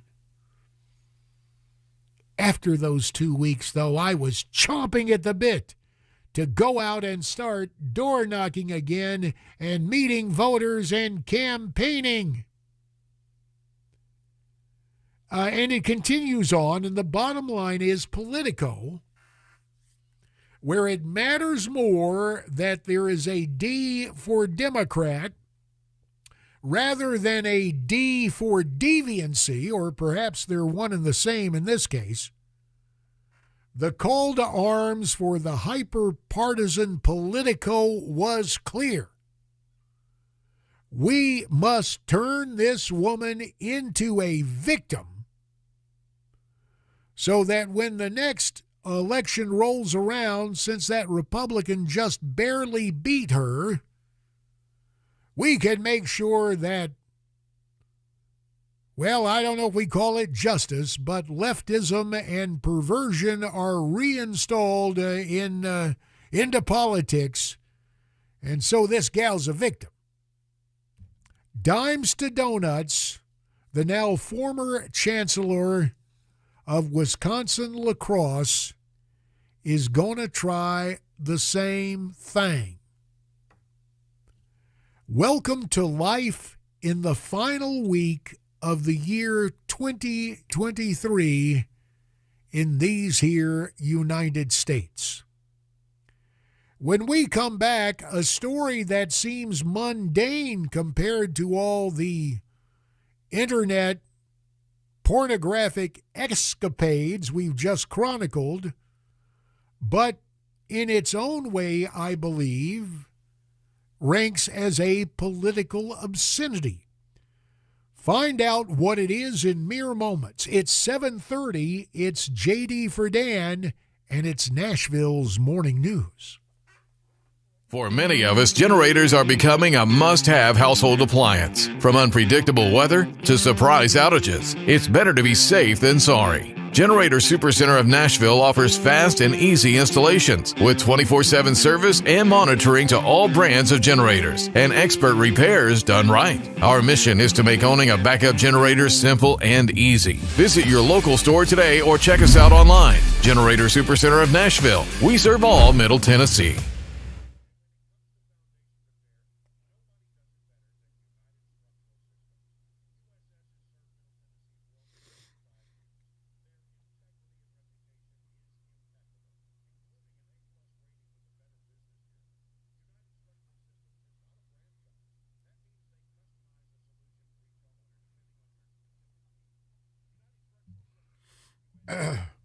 We come back.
"7:33, Nashville's Morning News continues as promised. Recovering Congressman J.D. Hayworth of Arizona. Honored to be with you. And, well, you just heard about snow for Middle Tennessee. Out on the left coast, it's surf. And surf's up ain't one of those lines now from some Frankie and Annette beach party movie. That would be beach party movie. No, it ain't a party. It's a storm surge. And it is a pure tea mess in California. So get ready to hear more about nature's wrath, if you will, and what's going on the California coast. Weather patterns being what they are, most of the time moving left to right. Desert dwellers may have a little extra mud around if all those storms get past California and come to the Grand Canyon state. Well, the state of Maine has made the news, and in case you slept in and you're just waking up, and you keep track of politics, as it now stands, count 'em, 2 states have banned Donald John Trump, 45th President of the United States, from their respective ballots. Of course, earlier it was Colorado's Supreme Court. A narrow 4-3 vote, all 4 of the justices Democrats voting, yeah, Trump's an insurrectionist. Keep him off the ballot. But in Maine, it's just one person,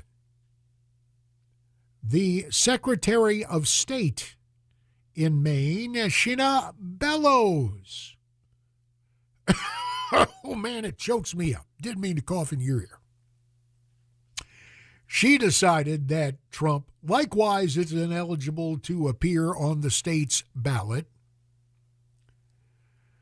So the Supreme Court, once everybody gets back to work, such as work is in Washington, D.C., once the holidays are over, look for the proverbial rocket docket. And the Supreme's taken on, well, first Colorado, because the Colorado Republican Party has filed a formal challenge to the state Supreme Court decision out there. So we'll see what transpires with that. But I would imagine this thing in Maine would come up as well. The best comment I've heard on the latest theatrics involving ballot access for the 45th president comes from a guy I got to know pretty well. He was the press secretary for the Republican majority of the House Committee on Ways and Means back when I made history as the first Arizonan to be named to that powerful committee. Which reminds me of another story, but I won't go there now. Ari Fleischer, a New Mexico native, ended up coming back to Washington, and in the dawn of the internet days, he got a job at the Republican National Committee calling Republicans to supplement direct mail and to get money for the Republican National Committee. There would be armies of callers, and they would reach out to registered Republicans and ask for their help. Well, Ari moved on from that proverbial foot in the door to remaining on call as a press spokesman. He was an outstanding Ways and Means Committee press secretary, went on initially to work for Elizabeth Dole in her short-lived presidential campaign in 2000, spun out of that to a gig with George W. Bush, and spent a nice long time as the press secretary to Bush 43.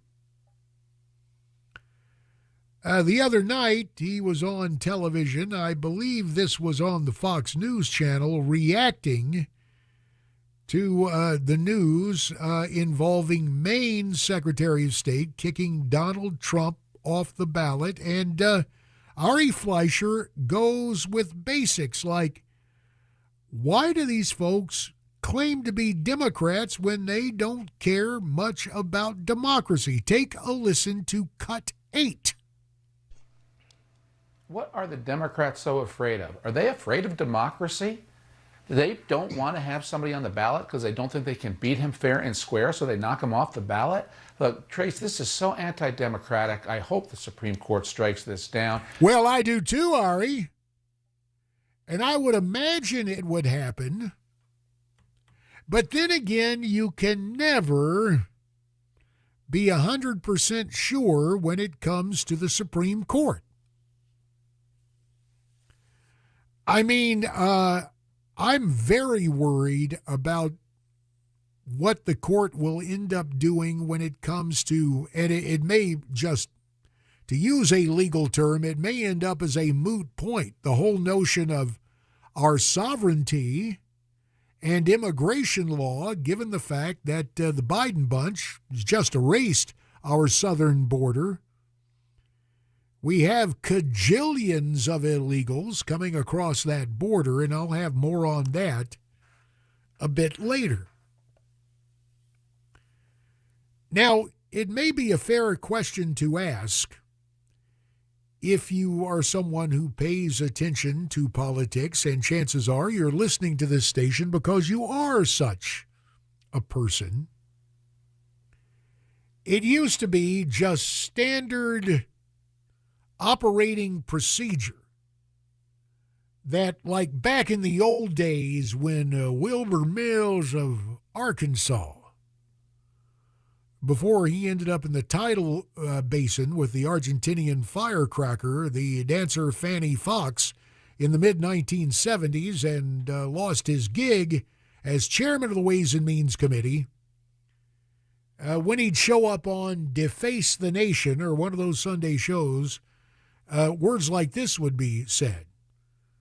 Now to face the nation, the chairman of the powerful House Committee on Ways and Means, Wilbur Mills, Democrat of Arkansas. So the question may occur to you, what makes the Ways and Means Committee powerful? Don't be ashamed. It's just you and me, and we have the anonymity of not being able to see one another.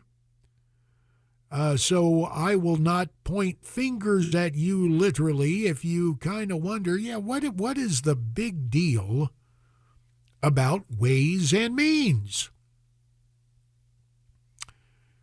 I mean, I hear that powerful stuff, and there are a bunch of committees, so what gives with Ways and Means? Well, if you have that question, you are not alone. In fact, a prominent Arizonan who has since gone to his reward, it was back in the campaign of 2004, and we were holding a fundraiser at the very Tony Arizona Biltmore for George W. Bush. And this guy, a billionaire, comes over to me as the event is wrapping up, and he goes, "Hey, JD, why aren't you on any important committees?" And I thought at first, he was gigging me a little bit, kind of putting me on. Kind of a joke kind of thing. And then I realized that the guy wasn't joking. He was asking what he believed to be a legitimate question. Now, he didn't live in my district, and the guy who was his representative, suffice it to say that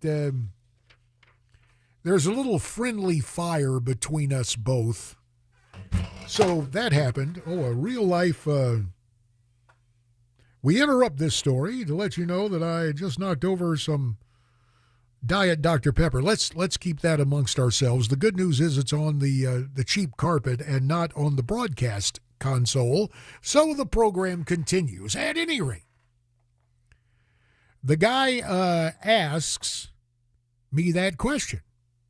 And I think, okay, he's not making a joke. So how do I answer this without sounding, I guess the term would be pedantic? So I said, well, you know, sir, let's stop and think about that for a second. You have achieved great business success because of your initiative and your abilities.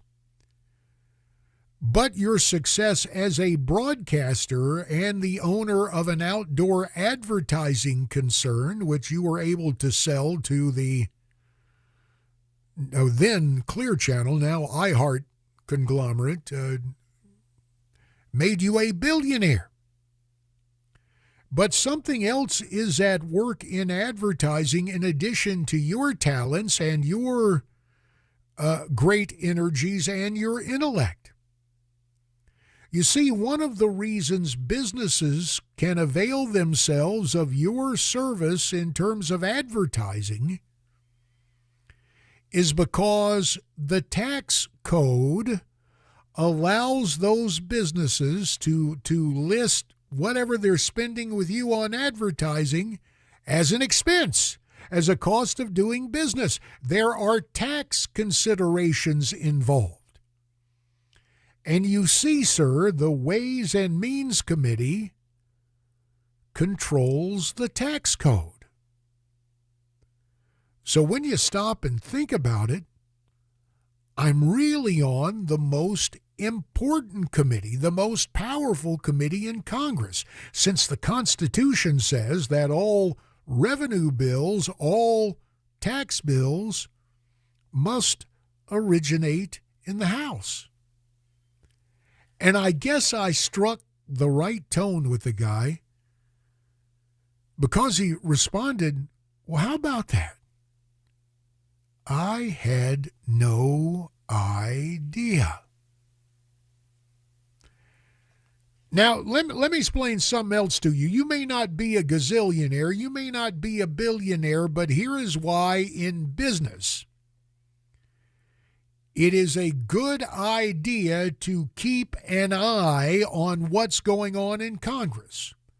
And yes, despite all the talk about special interests and lobbying and government relations, why it is a good idea if your particular business has a trade association that speaks as one for your particular line of work, your professional endeavor, and what may be emerging in terms of decisions made in Washington, whether they're taxation or regulatory, why it is a good idea. Yes, I guess you would call this, and if you're driving, please keep your hands firmly affixed and attached to said wheel at 10 o'clock and 2 o'clock, and your eyes on the road, especially with the threat of snow in the forecast. But yes, I'm going to praise lobbying. Here's why. You can get so busy in your day-to-day operations of a business that sometimes you miss the big picture. Here's the story of another constituent involved in television, but not in owning stations or in TV production per se. This takes us back quite a few years to the time when VHS cassettes were still big. This guy had a company that would copy VHS tapes. You know, you'd have one deck where you'd play the thing and the other deck where you would dub it off and you'd have a recording. Not exactly sophisticated, certainly not by today's standards, but it was very effective in terms of being a niche business, and a guy was making some serious coin. Well, it's just the opening of the second session of this particular Congress. And it's in January, so I'm back home, availing myself of the opportunity to go to a big event in my district, the PGA golf tournament, what used to be called the Phoenix Open. But now with merchandising, I think the last time I checked, it's called the Waste Management Phoenix Open. At any rate, the guy comes over and he says, JD, what happened last week? You took a vote that's killed my business. I said, really? Well, let me go back and check. And he explained there was a small copyright provision having to do with the dubbing of VHS cassettes. He was right. It took away his business. Here's the point I made. Gee, sir, why didn't you pick up the phone and call? If I had known going in, there might have been something that could have been done. But after the fact, well, maybe it'll get hung up and it won't pass the Senate. But it's always good to get a hold of your member of Congress before a vote and let them know. And if you ain't got the time, there is a case to be made for being affiliated with a trade association that has people that monitor what the heck is going on in legislation and what Washington might do to you. And like the late, great dentist who went to Congress with me, Charlie Norwood of Augusta, Georgia, and its environs, Charlie used to say, if you think I pay attention to the special interest, you're right, because if you live in the 10th District of Georgia, you're my special interest. And that's really true. These 2-year terms for United States representatives are designed to keep people responsive. And while it's fun to talk about K Street and the evils of lobbying and all that, there's a point. Constitutionally, you have a right to petition your government for your concerns, whether they're social issues or, yes, business-related issues. So something to keep in mind and to take an active involvement in. That may not be grammatically correct, ending with a proposition, but I make the proposition that you ignore what happens in Washington at your own risk and to the risk of your particular line of work. Okay, lecture over. When we come back, well, I'm happy to see the latest link notice I got. He's someone who has joined us here earlier this week, and we'll offer a shout-out and what he has to say online. It's coming up on Mercy. It is 8 minutes before 8, and it's J.D. Fredan on Nashville's Morning News.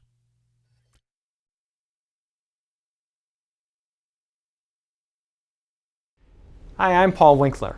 One of the things you hear me talk about frequently on my radio show that has been going for over 20 years in the Nashville market is that annuity sales are not necessarily a great thing for the end investor.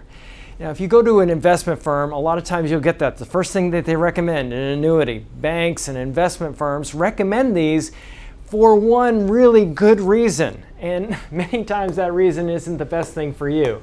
It's commissions. It's a huge moneymaker for the investing industry.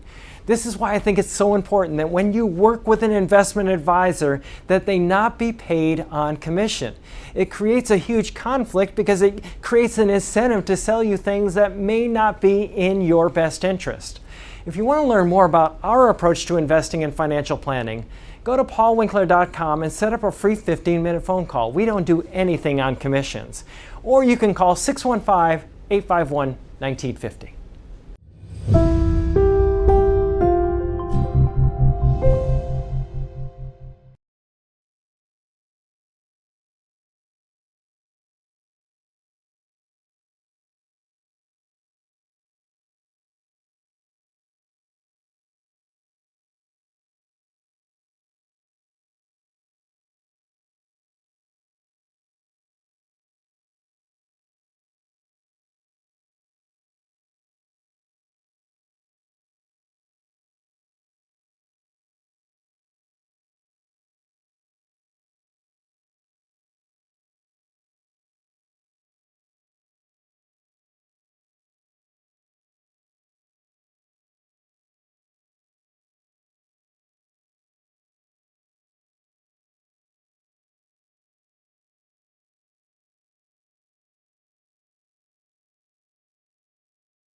4 minutes till 8.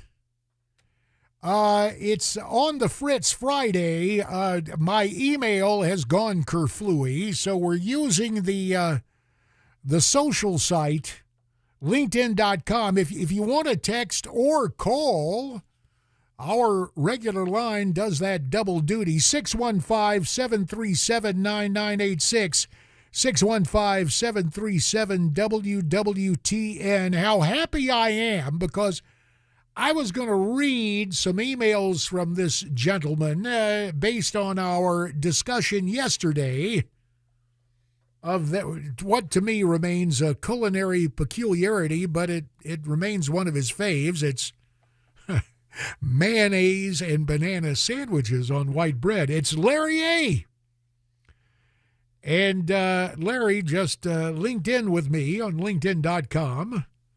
And I just thought you'd like to hear Larry A.'s bona fides, or bona fides, as we'd say in the Southland. Larry A., author, the book Why We Stand, Why We Kneel, songwriter, farm boy. Great to hear you in Nashville on WTN this week. Happy New Year. I'm making a Dagwood sandwich to celebrate your show. White bread, ketchup, mustard, pickle, bologna, peanut butter, cheese, onion, and tomato. Or as Larry A. might say it, as the old sports information director at Clemson used to say it, the late, great Bob Bradley, Mater. So Larry A. is having his Dagwood sandwich. You know, peanut butter, cheese. Well, peanut butter and cheese, that's like, take your pick of the different vending machine crackers. Being a Southern cracker, I like those. They're over in Charlotte. Lance. Toast cheese, right? It's peanut butter and cheese, so that's not too wacky a taste. Of course, yesterday morning, Larry A. was having his peanut butter and nanner sandwich.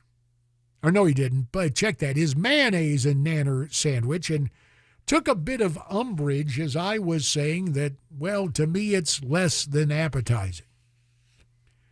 But the great thing about talk radio, who would have thought that the burning topic of mayonnaise and nanner sandwiches would grip all of Middle Tennessee and those joining us online via streaming audio at 99.7 WTN. Now, don't you dare go away. We're heading into our fourth and final hour on this Friday, and there's lots more fun and excitement ahead. The hazards confronting Nikki Haley from a fourth grader of all people. Stay with me.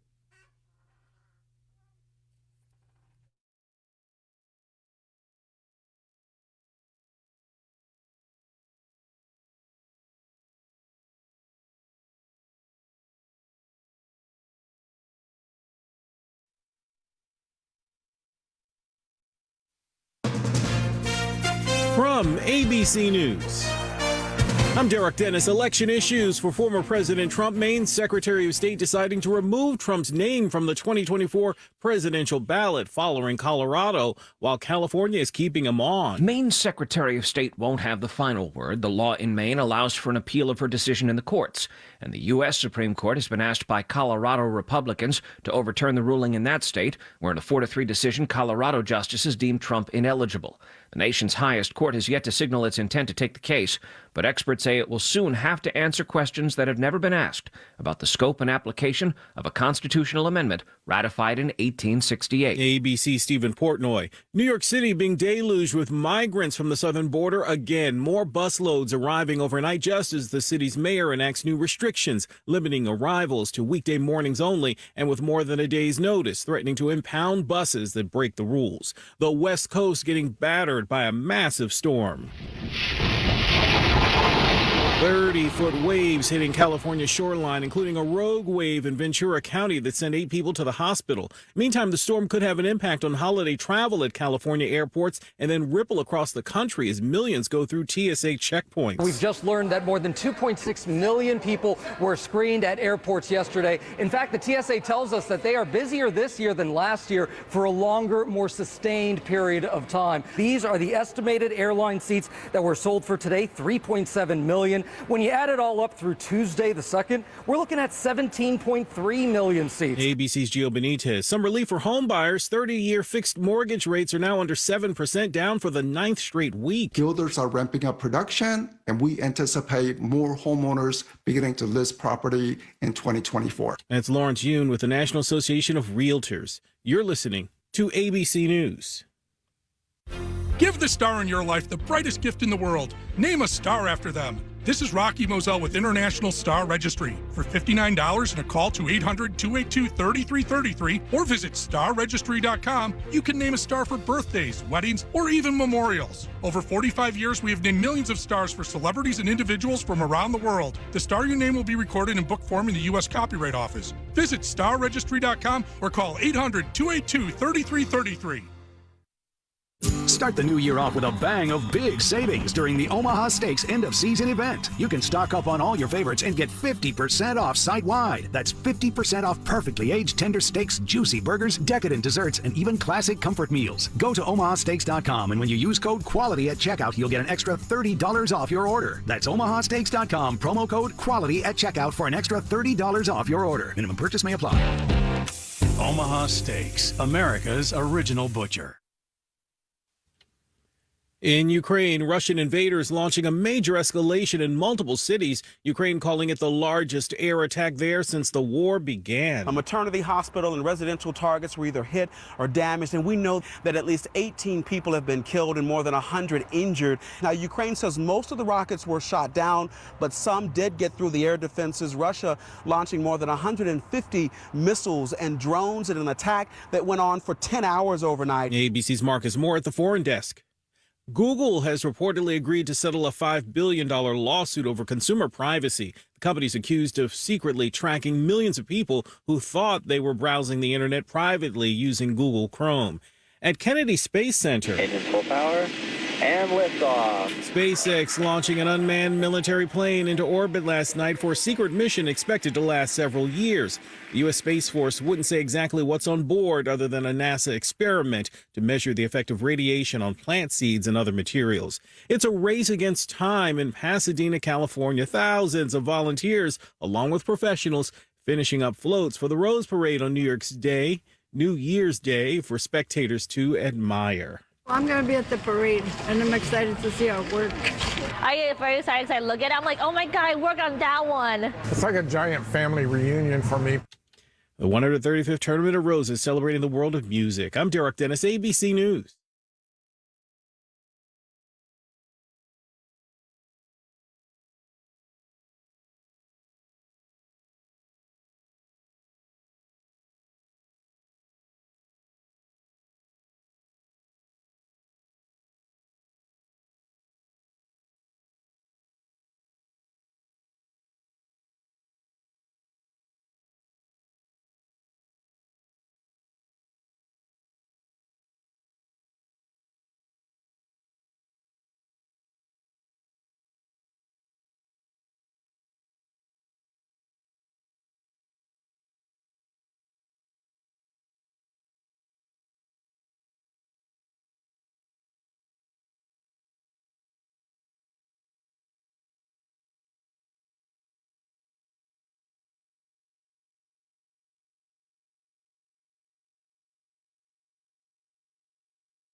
Good morning to you.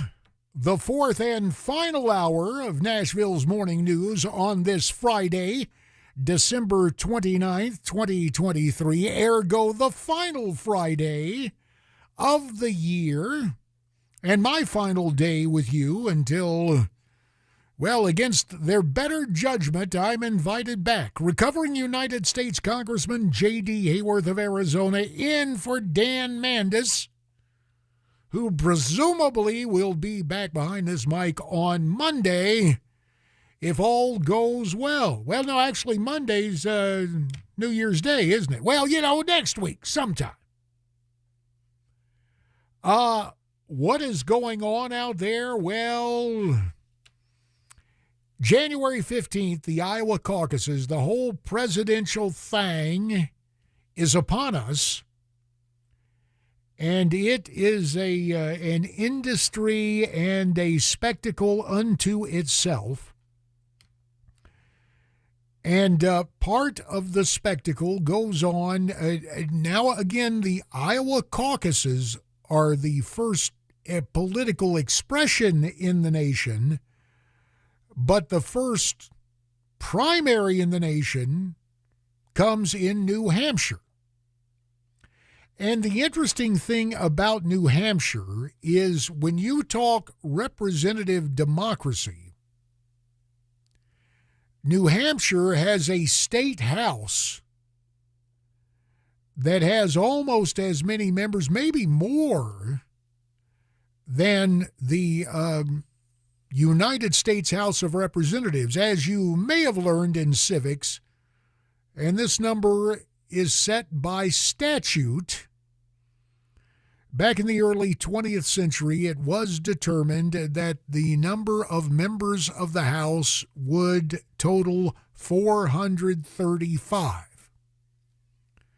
Now, exactly how those 435 seats are divvied up becomes the realm of demographers and redistrict experts. And also, of course, it is the function, one of the reasons our Constitution calls for a decennial census. That is to say, a census every 10 years. Well, the reason I go into that is because thinking of the latest escapades from New Hampshire, I was told by my colleague Charlie Bass, who represented New Hampshire, had a little hiccup and returned to that job later. The hiccup kept me out after that. After finishing second happened to me in 2006. But Charlie rebounded from finishing second and returned to the House at one point. At any rate, Charlie Bass was from a long line of Republicans when we were targeted in our first reelect in 96. I'll never forget being on the phone with Charlie, and we're giddy going, we survived, because it was way nasty that year. But yeah, we hung on and stayed, and Charlie went back. The point he made about politics in New Hampshire, you think it's local. New Hampshire, it is hyper-local, because the respective constituencies for the state house are really only a couple of blocks.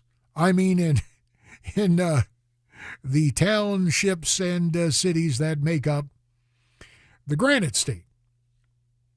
But the other thing that the first in the nation primary guarantees is a parade of presidential candidates coming into New Hampshire.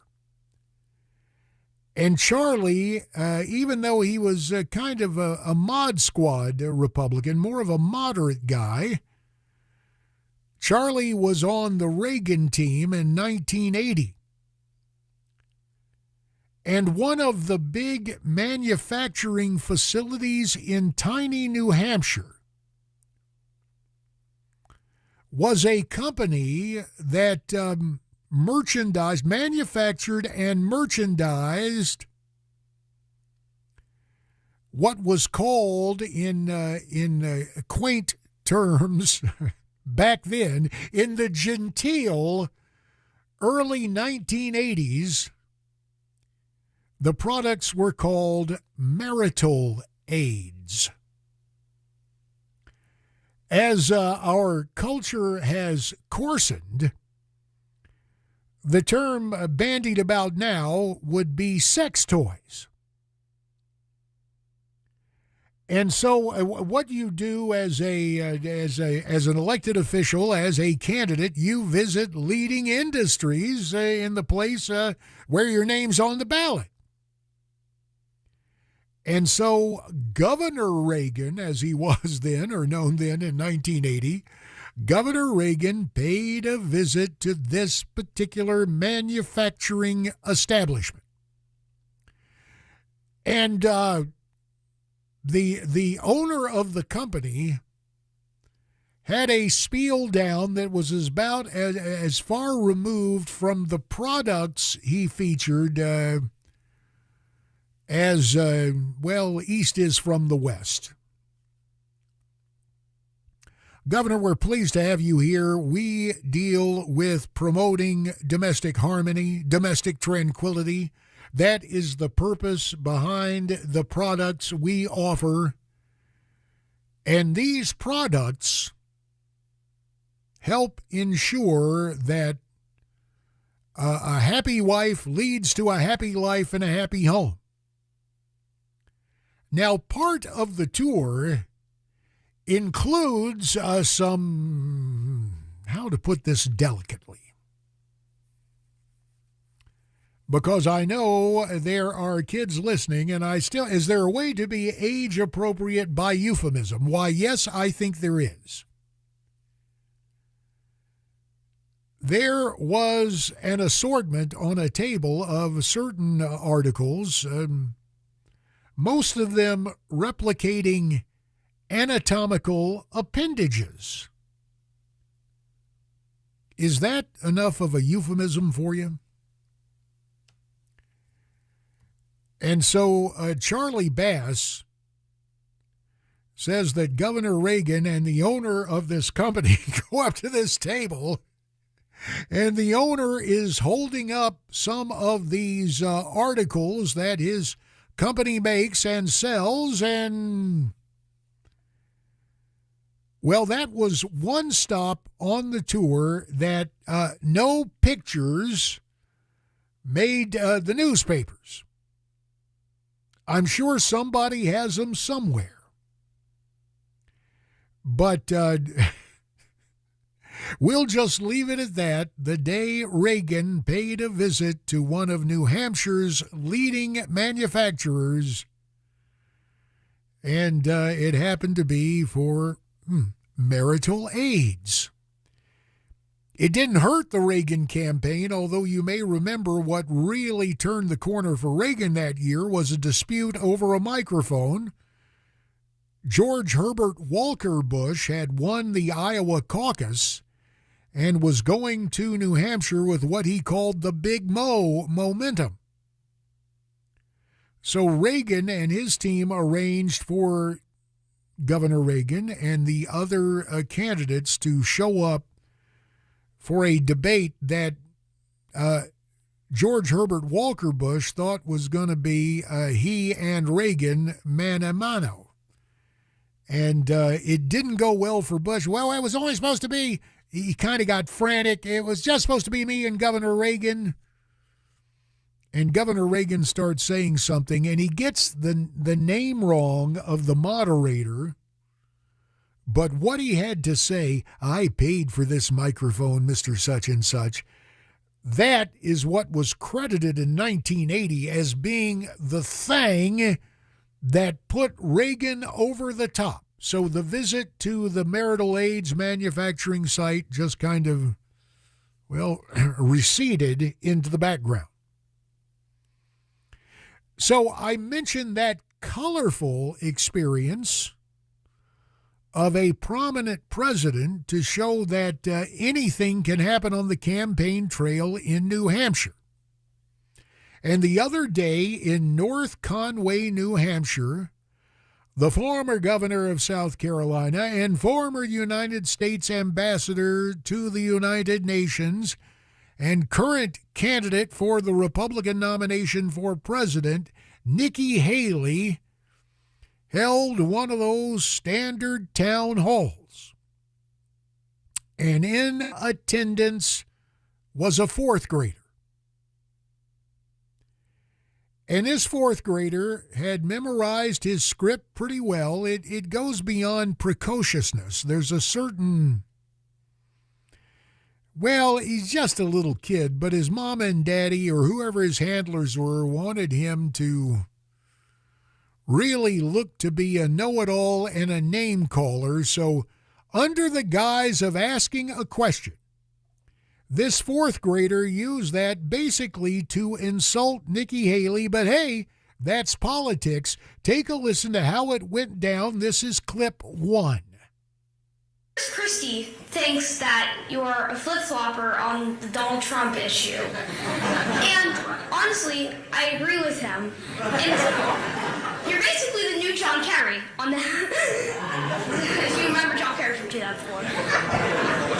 So my question is, how can you change your opinion like that in just 8 years? And will you pardon Donald Trump? Yeah, so he gets a question out, and really, it almost sounds like it's that game show. It wasn't a sitcom, right? Jeff Foxworthy, are you smarter than a fifth grader? Well, you just change it up a little bit. Do you have an effective response to a fourth grader, Nikki Haley? And Nikki chooses, and she's standing there smiling while the kid heaps abuse on her. But she chooses flattery, a kind of patronizing tone. And I guess that's one way to handle it psychologically. Somebody coached this guy, presumably his parents, which reminds me of another story along the way, how a LaRouche Democrat woman who later ran for Congress in Arizona coached her kindergartner to write something, but that's another story for another time. In a few minutes, as a matter of fact. Right now, though, take a listen to how Nikki Haley responds, not so much for the edification of the kid, but to make their parents or whoever instructed the kid feel better about just how special this fourth grader really is. Here's clip 2. Fourth grade. Well, I, for one, am very proud of you for coming, and very proud of you for listening, and very proud of you for asking that question. So the first thing I'll tell you is... Yeah, and then she goes on, but the real thing is I'm so proud of you. And, of course, whether it was mom or dad or Uncle Fritz or Aunt Bertha, whoever brought the little shaver along, mission accomplished. And it was, it was a little brickbat to see how Nikki Haley would respond. Again, the textual answer really doesn't make any difference. But at least Nikki was wise enough not to say, well, my goodness, you mentioned John Kerry, and 2004 was 20 years ago, and you're 9. That would not have been advisable. With apologies to Art Linkletter, when we come back, another example of kids saying the darndest things politically when put up to it by their parents. That's straight ahead, 20 minutes past 8, JD for Dan on Nashville's Morning News.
For many of us, generators are becoming a must-have household appliance. From unpredictable weather to surprise outages, it's better to be safe than sorry. Generator Supercenter of Nashville offers fast and easy installations with 24/7 service and monitoring to all brands of generators and expert repairs done right. Our mission is to make owning a backup generator simple and easy. Visit your local store today or check us out online. Generator Supercenter of Nashville. We serve all Middle Tennessee.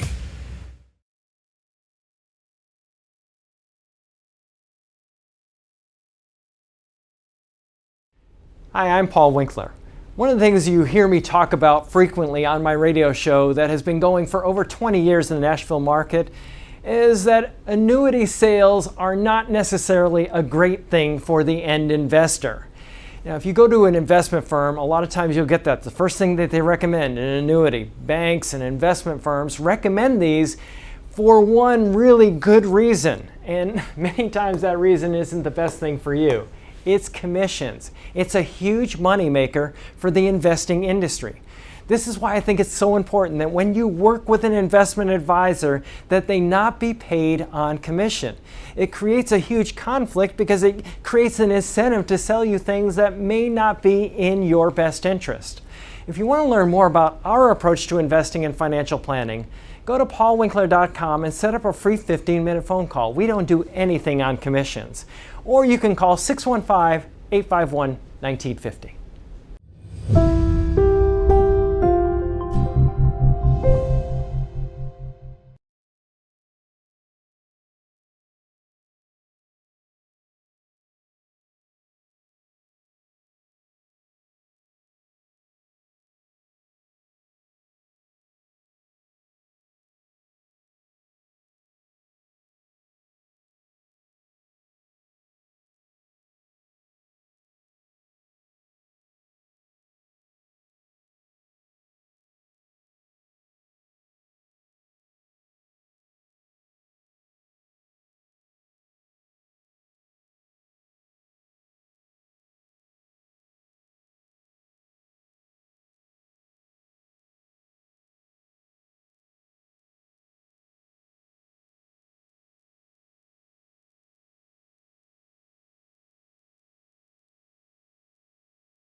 You. So, Chris Christie thinks that you're a flip-flopper on the Donald Trump issue. And honestly, I agree with him. And you're basically the new John Kerry on the... If you remember John Kerry from 2004. So, my question is, how can you change your opinion like that in just 8 years? And will you pardon Donald Trump? So there was the question from the fourth grader to Nikki Haley. And as so often is the case, here at 25 minutes past 8, at this particular point in human history and the broadcast day, it prompts a memory within the gaping vast expanse between my ears. I'm, of course, recovering Congressman J.D. Hayworth in for Dan Mandis as Nashville's morning news continues. If you care to comment, 615, that would be care to comment. We may have that in common. 615-737-9986, 615-737-WWTN.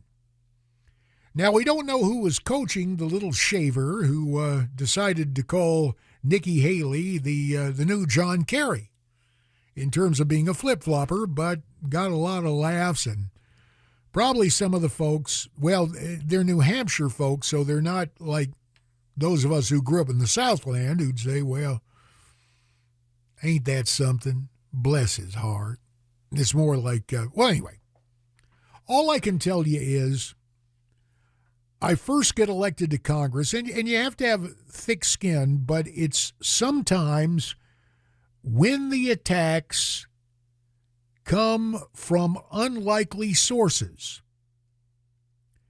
And this was a case when I think I had stopped by to visit and read to a second grade class. There's a great book, House Mouse, Senate Mouse, and it talks about the legislative process in verse, and it's not really a partisan thing. It's kind of a delightful little story about the legislative process. So I'd read that, and thank you notes were coming in, and this was a private school where my own little child was in attendance, though thankfully not in this grade. So I get the letters back, and one letter is from a second grader in that kind of print. Dear Congressman Hayworth, thank you for coming, period. My mom says that you and Congressman such and such remind her of Hitler and that you want to throw children like me into gas ovens. Wow. I wasn't expecting that from a second grader. And wounded, I read this thing to my wife. We're in the car, but also with us was my dear mother-in-law. Now, you got to understand, I love my mother-in-law. She is a dyed-in-the-wool Democrat, and although she was born in Mississippi, she wasn't a Mississippi Democrat like James Eastland or John Stennis. She is full tilt all the way to the left. So she hears me reading this,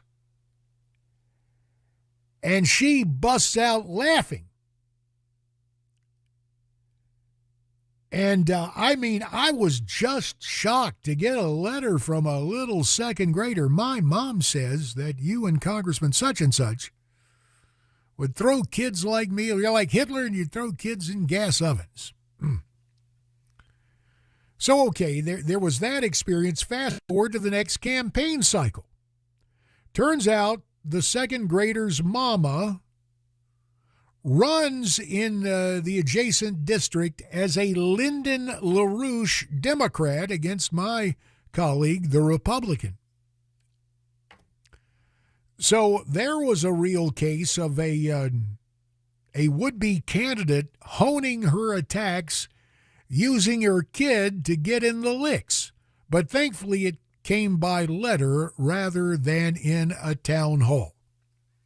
When we come back, it's another New Hampshire town hall with a question that any Southern candidate better be prepared for when they're running for president. And again, it's a hazard for Nikki Haley. That and more ahead. It's 8:30. It's JD for Dan, and Nashville's Morning News will continue.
26 minutes before 9 a.m., 8:34 Central Standard Time.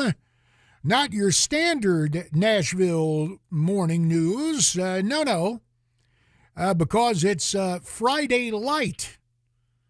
I mean, it's December 29th. We're twixt and tween Christmas and New Year's. And so Dan Mandis enjoys some time off. He's probably sleeping in because actually his presence on this station and many others preceded me behind the microphone this morning as once again he hosted the national broadcast Red Eye. The whole deal with the primary process and the gauntlet through which would-be presidents must pass. Now, when you are from the Southland, you should always be ready for a question about the unpleasantness, the war between the states. Okay, the Civil War. And while Nikki Haley's culture and heritage may be Indian in terms of the Indian subcontinent, she's a South Carolinian. So when you head north to New England, you better be ready to talk about the war between the states because somebody's going to show up. And the way you answer, good, bad, or indifferent, well, they're going to criticize it anyway. That's just the way this stuff works. But do not forget the S word. And no, it doesn't stand for South Carolina in this case. Let me take you back to yet another Nikki Haley town hall, this one in Berlin, New Hampshire. And the former South Carolina governor and ambassador to the United Nations erects a brick wall around herself via omission. Take a listen to clip 3. What was the cause of the United States Civil War?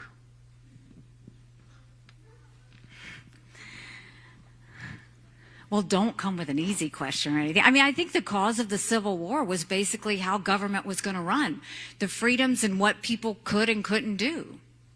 What do you think the cause of the Civil War was? Danger, Nikki Haley. Wrong answer. And even trying to engage the guy conversationally, that doesn't work.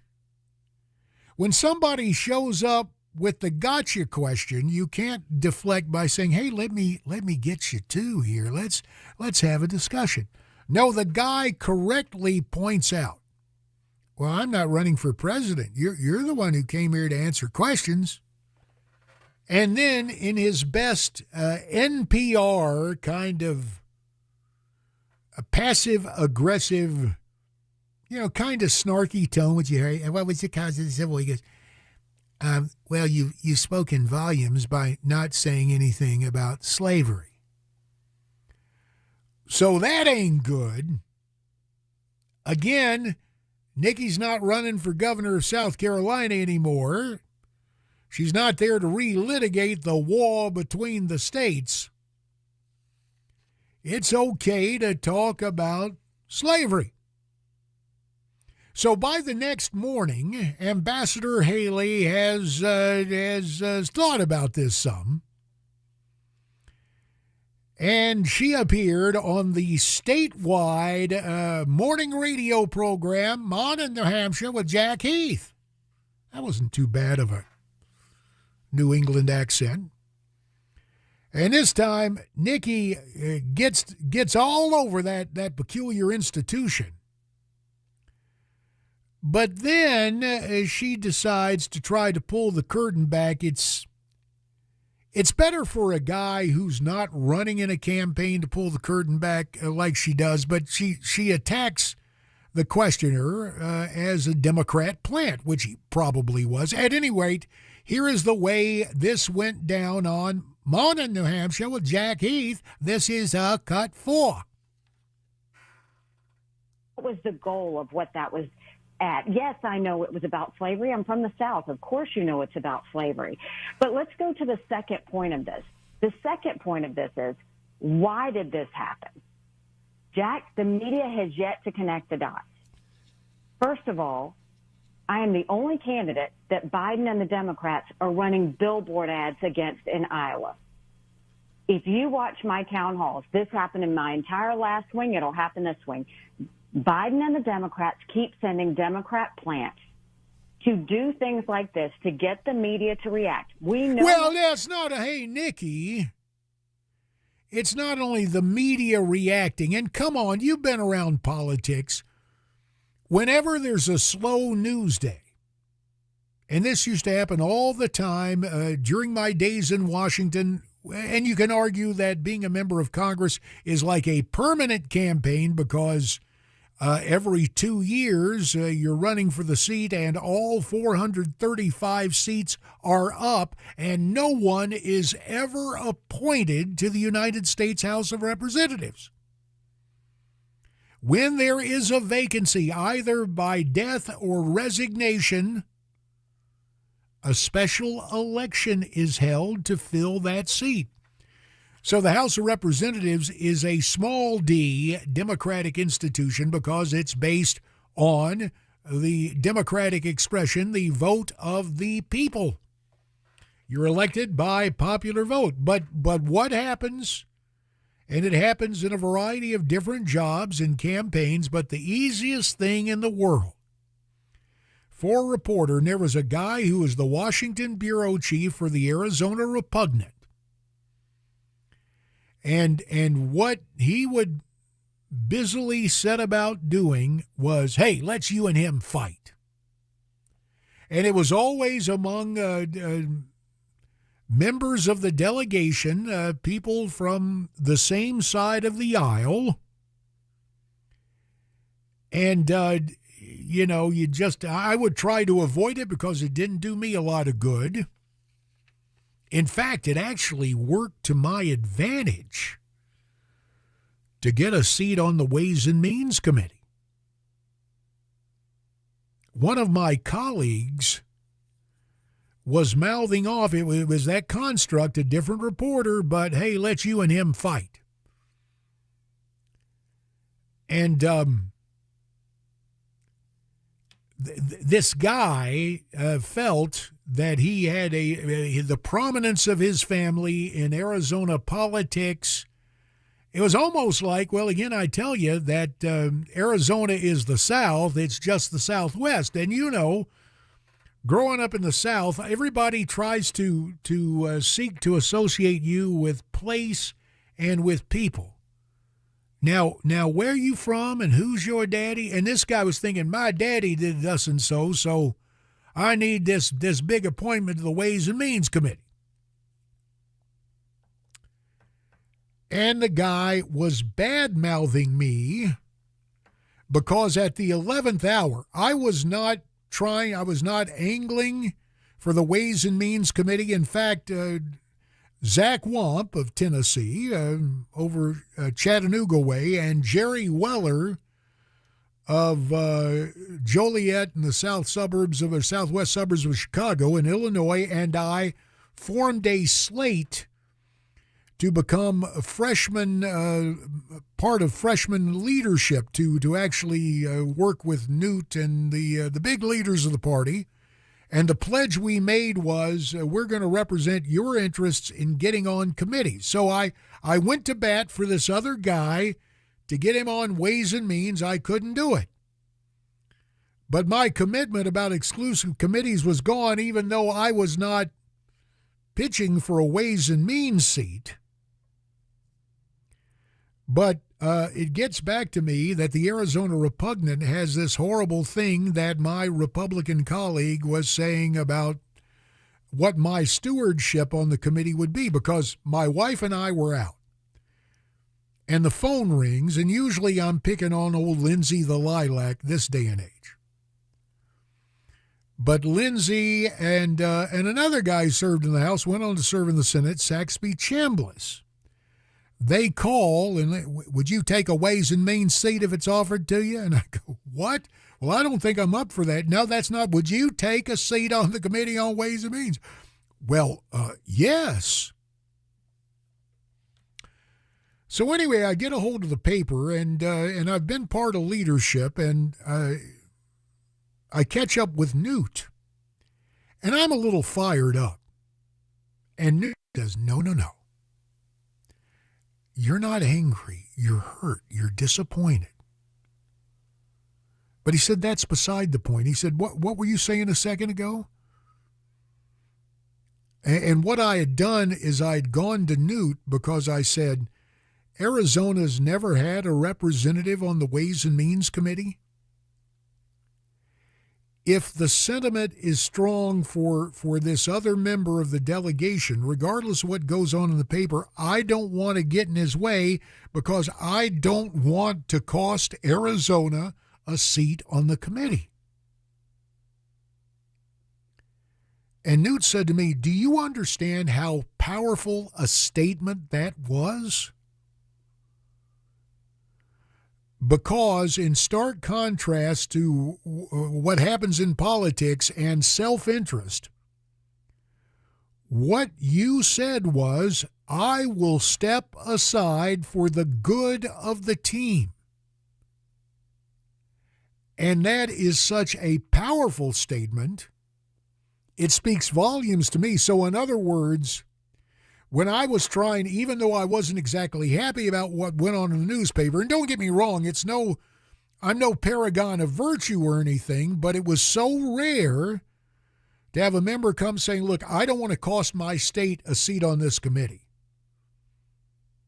So if this is something that would cost Arizona, remove me from consideration.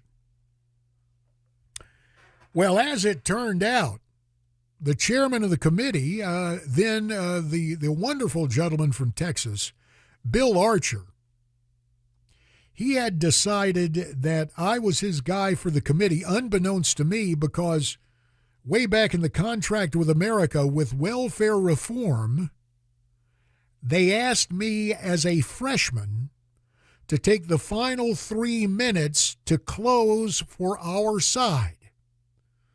And I had these stories of welfare fraud and abuse, and the whole idea that the statement was that welfare should be a hand up.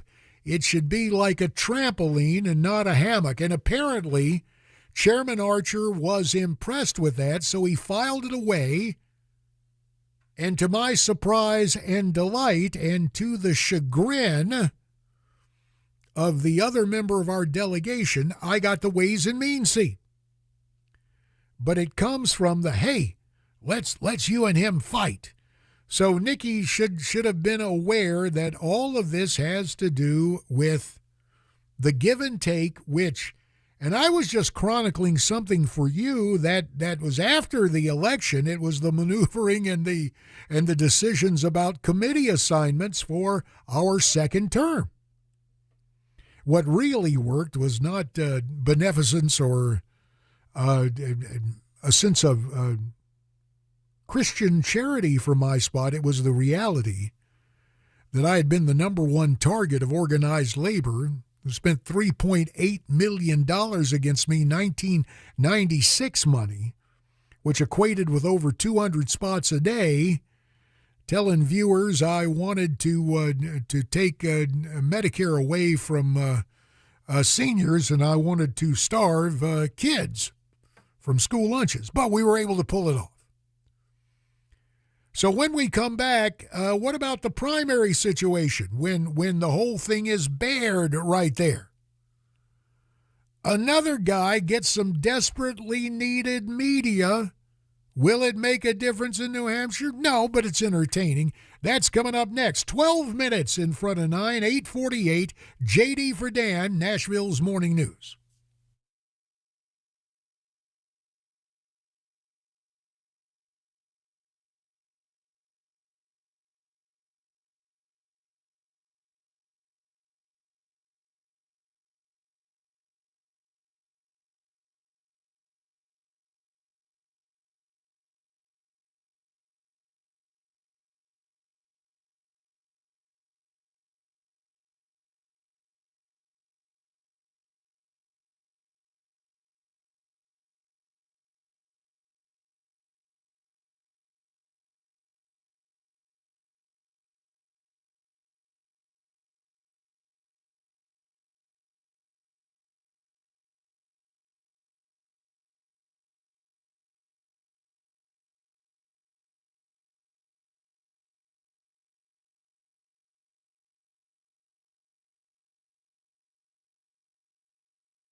8 minutes in front of 9, heading down the home stretch on Nashville's Morning News. The campaign trail has not proved nice and smooth for Florida Governor Ron DeSantis. In fact, the PAC that had all that dough and all the Bush backers, the never back down thing, well, it's back down in terms of expenditures in Iowa and New Hampshire. So Governor DeSantis had to get some free media. What better way than the whole Nikki Haley controversy over the peculiar institution, over slavery, and an appearance on the Fox News channel with his old congressional colleague from Utah, Jason Chaffetz, serving up the question, giving Ron DeSantis some free media to rhetorically take issue with Nikki Haley and her refusal initially to discuss slavery in the Civil War. Here's old Ron reminding Nikki Haley of the culture and heritage of the Republican Party. Clip 5. Well, it was a massive word salad. I still don't understand what she was trying to say with that. Why she would have gone down that road, I don't know. Look, we're Republicans. The Republican Party was founded to oppose slavery and its expansion. And the reason slavery got abolished in the United States was because of the Republican Party and the election of Abraham Lincoln and what happened in the ensuing years. And there it is. Now, is that enough to turn the tide for Governor DeSantis? Doubtful.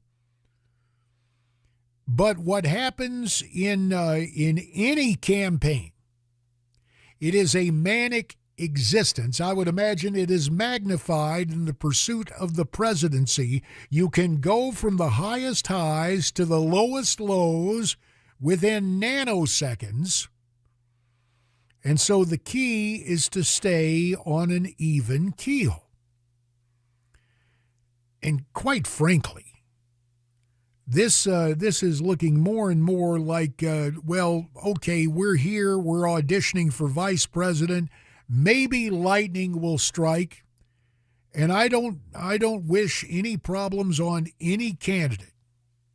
And in fact, I got an email earlier this week about somebody worried about Trump's threats to Donald Trump. And the sad and sobering fact is there are a lot of threats made against the 45th president and a lot of concern in that regard.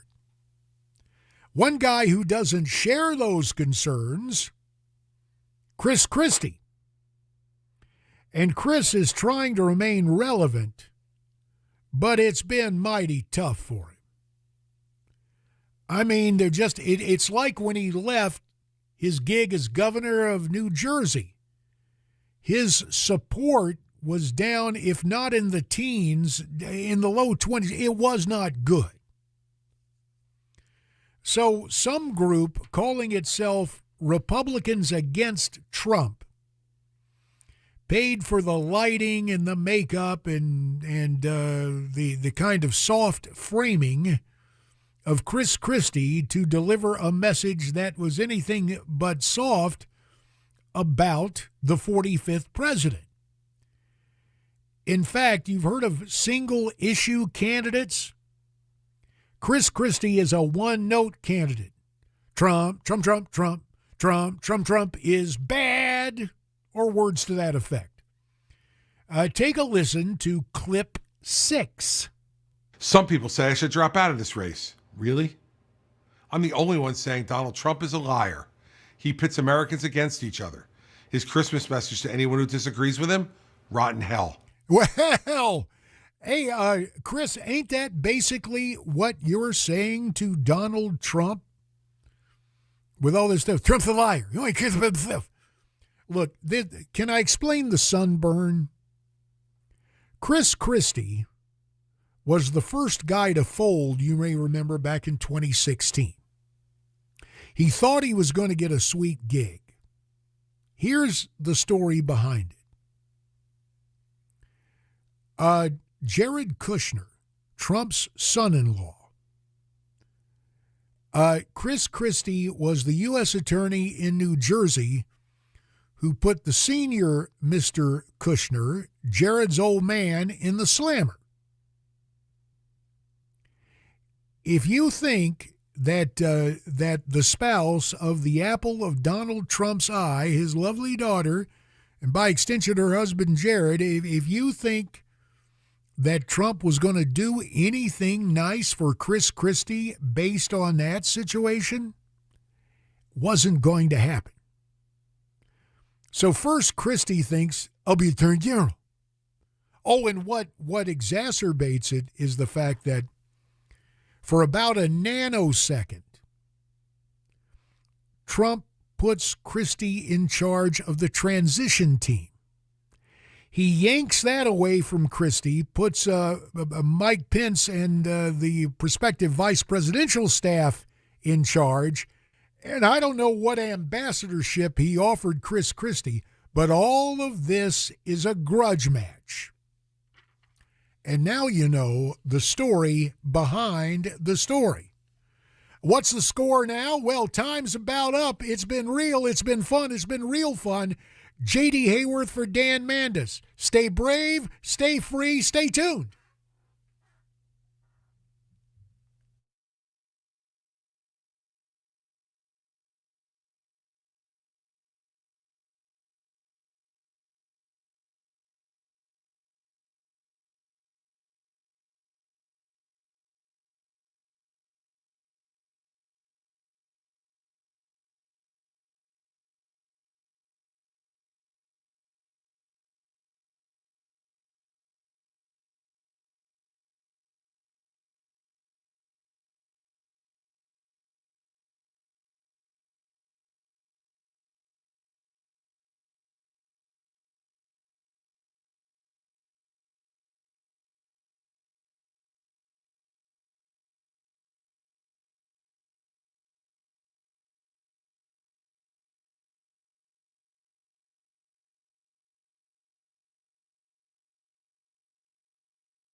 From ABC News, I'm Derek Dennis. A dangerous storm on the West Coast.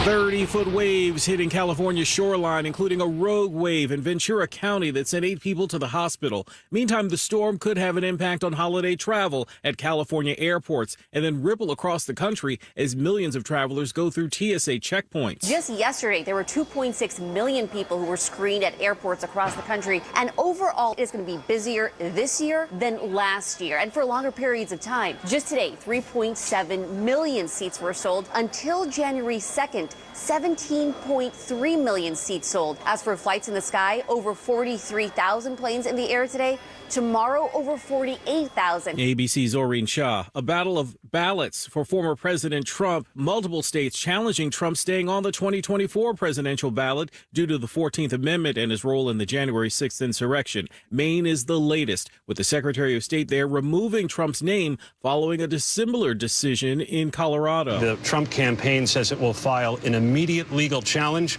We don't know what the mechanism there will be because the power in Maine rests with the Secretary of State to decide. ABC's Aaron Katersky. Appeals could go up to the Supreme Court. Overseas developments on 2 war fronts. Russia has fired some 122 missiles and launched 36 drones in Ukraine, said to be Russia's biggest aerial barrage since the start of the invasion. And Israel says it used the wrong